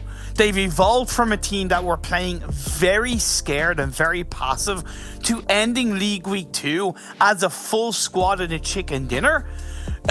All these teams can ever ask for is to show progression from their very first game right up to their very last game. It's not always going to be the case, but along the way, teams like that will always deserve credit for that level of improvement, and Deus Sirens have improved that. But we do also have to kind of turn our attentions a little bit to that kind of question mark around that 16th spot, right? I think SKP have pretty much done enough.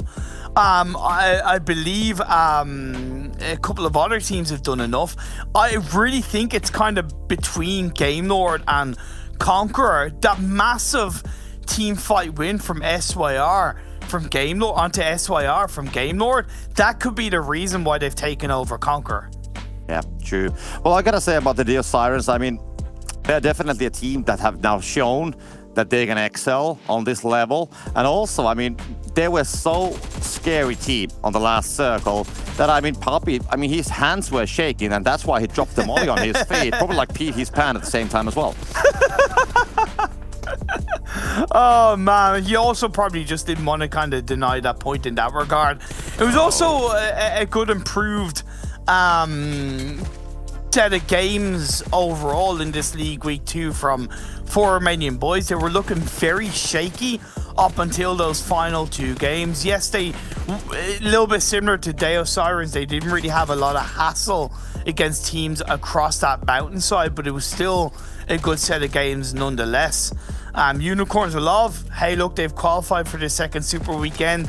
It was a very weird split drop in this last game, like extremely weird, but as a duo in towards the end, they did pull out a couple of strong points. I mean, sometimes when you have a very tight score situation, a split drop actually might work, because then if the other part is going to be completely in trouble, then you might be able to secure some points. If you drop on the different islands, for example, and you expect that the circle's going to be kind of like, you know, doing some tricky stuff, then sometimes you might benefit from it, because you might find that the other half is going to be completely in trouble, like surrounded by 4 teams, and then you can still, if it's going to be like very tight situation, sometimes it's so close that just by getting those placement points going to be enough, and then as a 2-man, you can still get those when you do that split. So that's probably one of the reasons. We saw actually multiple splits happening on the last game, like people betting on the different islands. And I think one of those reasons is the fact that they wanted to guarantee that small amount of points that's going to give them a place on the Super Weekend. Like, we were coming into this game with so many teams on similar points. Like we said, 4 points dividing 11th and 17th. And GameLord had even more work to do around that. And when you think about it, they did come out kind of on top of that one. We saw Victor being taken out by SYR. Maybe that little bit of a shutdown or a little bit of a kill from SYR is the reason why they end up losing that fight, because they lost the element of surprise onto GameLord coming in from the trifecta compound. Yeah, but one thing I gotta say, I mean, super young rosters, they're definitely happy. I think we are seeing a different team than what we saw in the last Super Week, and they have been really improving, and I'm really eager to see how they will be actually managing the rest of the matches this week, because they're definitely, you know, playing differently. I would say better. Of course, somebody can argue from that, but that's definitely my opinion, that they are playing better, and I think that they are more serious threat when we go to the Super Week, and that's what I have seen from here. Man, what a what a way to end the second league week. A lot of action unfolded. I think the teams have been really rising up to the occasion, and I have no doubt that this second Super Weekend is going to be a hell of a show to watch across the 3 days. Well, that's our final game over and done, but we still have some fantastic breakdowns from the analysis desk before we have a break.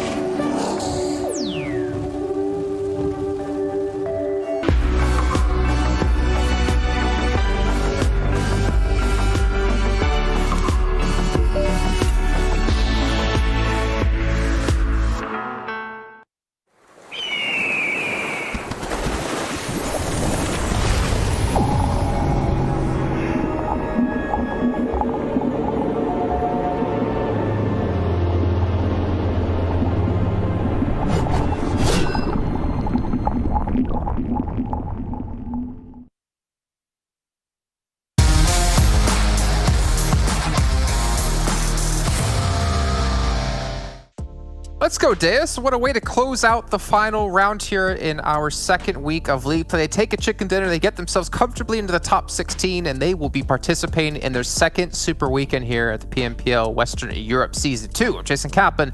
We got Kalaris and Maxman to break down that last match, and of course to break down our overall standings to see which teams made it and which teams just fell a little bit short. There might be some surprises out there for you guys, but before we can get to that, let's take a look at the match ranking and see how many points some teams did accumulate here.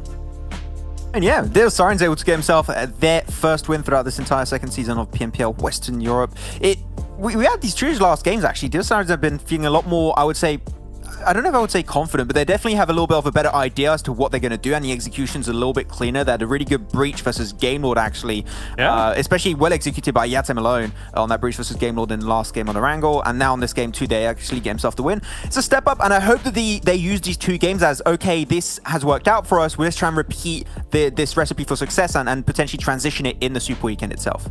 It's a little more push from them, right? That's what it feels like. Like they're kind of overstepping where they were previous. Not actually, overstepping is a bad way to describe it. They're stepping further than the comfort zone that they had in some of the previous games, previous days. So that's nice to see. 21 points for them is a big, big win. So lovely to see that. And as you say, Game Lord with the 17 points. I don't know the exact positioning of the standings right now, but maybe it's a sigh of relief. I don't know how it's working out yet. So we'll see. For Romanian Boys too, we needed to see some better performance on them. Today was not too sure when we looked at the standings at the very start of the day, and they should be a lot more comfortable going into it. Of course, we'll have to look at the overall rankings, but also ChasMac Gaming getting some decent points. So yeah, teams that needed to perform well today have been rising up to the occasion a bit more, so it's good to see, but we have a lot of big teams that have just not been doing as good as we were potentially expecting this second week.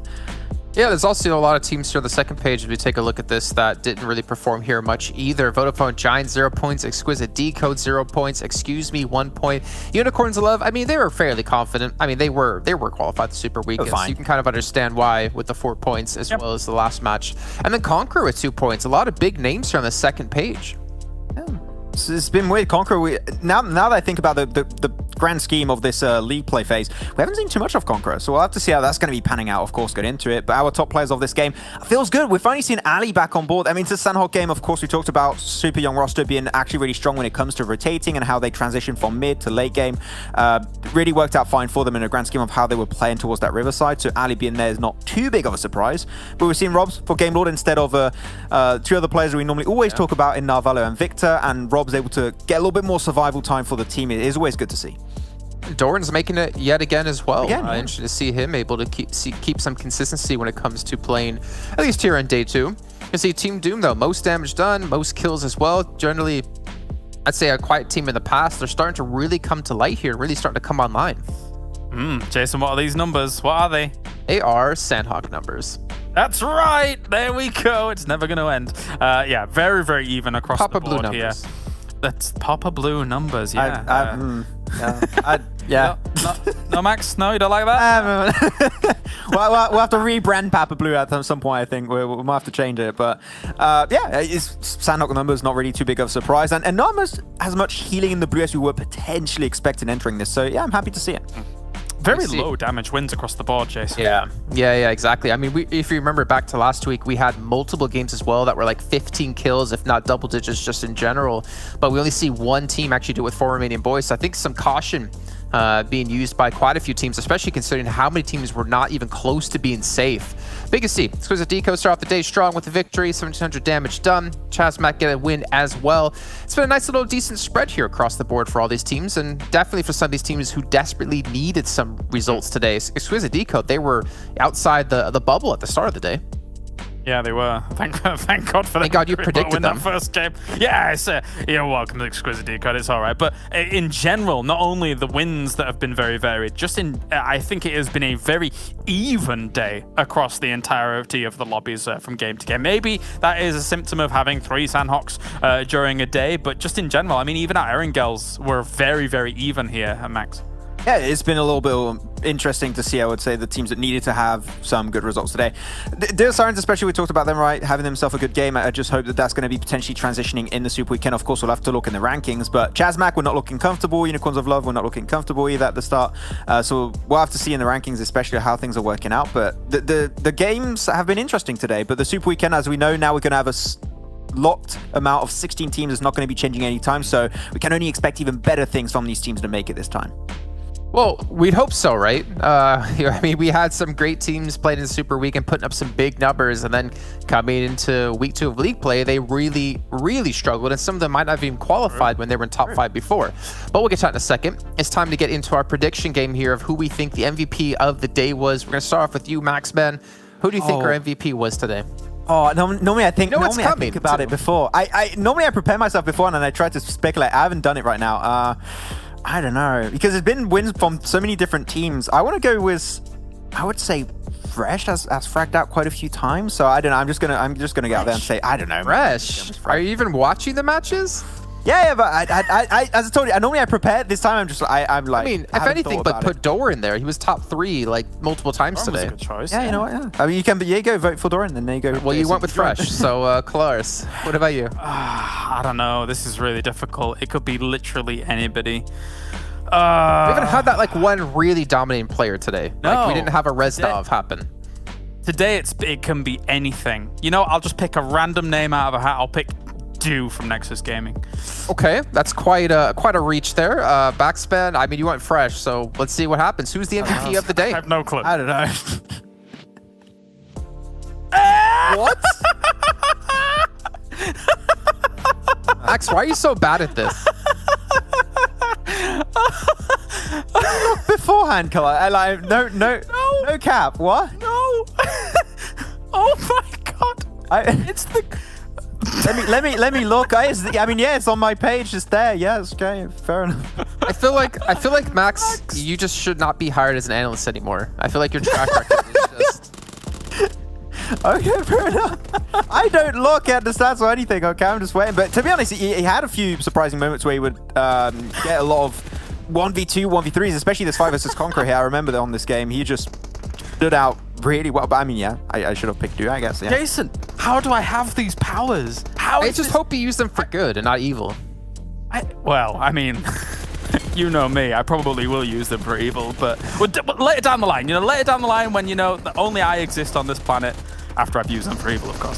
This is. I didn't think it got to the point that you were the only one left on the planet, because of course you're using it for evil. But yeah, I mean, so we get a new player as the MVP of the day, which is fantastic and desperately needed, I'd say, for Nexus as well, if they want to put up some big points in the Super Weekend. But let's get an idea. Who is going to be participating in the Super Weekend? Let's throw up our overall standings, get an idea, a clear idea of our 16 teams. We'll be playing out 15 rounds, and of course, every round that's going to be played will be worth $1,000 for the winner.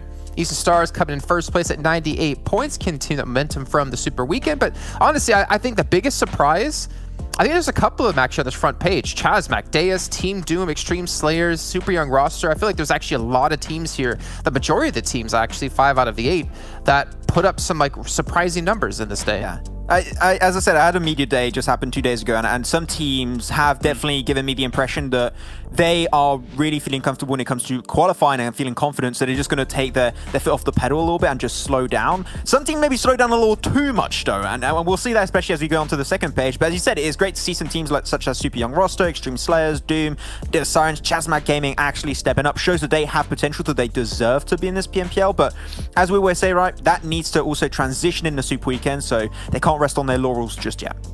Yeah, definitely. It's I think as weeks are going on, it is going to get more even and more even, especially with some of the slight inconsistencies we've seen even from some of the top teams, which I think is a little bit weird, a little bit out of place. I mean, Eastern Stars, for example, we've always seen them as that team that rides that roller coaster of up and down and up and down, but their highs are greater than their lows. Sounds like more of a trampoline if it's going up and down, up and down. Okay, all right, I'll take that. I mean, roller coasters do go up and down, but they also go forward quite a bit, which I guess Eastern Stars are going forward into the next Super Weekend. Let's take a look now at our final 8 teams playing in our second Super Weekend, our second of 3.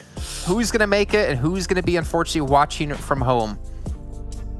Game Lord, they make it. Nexus makes it. Wait, but I'm not seeing... Is that a Conqueror I'm not seeing? It's oh my... Wait, Vodafone Giants.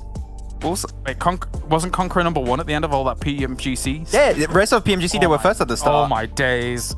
Oh no! And Destiny and all there too, so oh my, that opens so many things at the top for the teams such as, I mean, Unicorns of Love, this is great for Unicorns of Love. They're like, okay, the teams that already overtook us, we can catch up and already jump 2 extra slots in one Super Weekend alone. Of course, it needs to be a good Super Weekend, but what a surprise. I mean, Champions Club, of course, they're playing with 3 players, so it is going to be hard, and they're mostly playing for fun now and trying to do as much as they can with their roster. But you would have told me we have a Super Weekend where Destiny, Vodafone Giants, and Conqueror don't make it. I would call you a liar.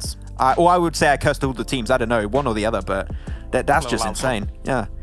Yeah, that is crazy to see, especially as, say, Conqueror. What we're going to have now is a constant leapfrog situation, especially for those PMGC points down the line, where then next week, and everybody's trying to qualify for that one, and if Conqueror qualifies, then things will end up being even. This is going to get down to the wire, Jason. This is crazy. I mean, the thing is, right, Conqueror, with their placing in the first week of Super Weekend, they should be safe to make it into the finals as long as they qualify, I guess, week 3, right? So I find it really hard. I mean, even if they don't qualify week 3, I think there's a good chance. But like you guys have been saying, like that race to PMGC, as Imperium just informed us, Eastern Stars are the only team in the top 3 currently that actually re-qualified into the Super Weekend. So it's a chance for Eastern Stars to really build a massive lead against other teams. If they can keep Unicorns of Love down, they can set themselves up perfectly to get into PMGC coming up in what, like a month and a half, 2 months?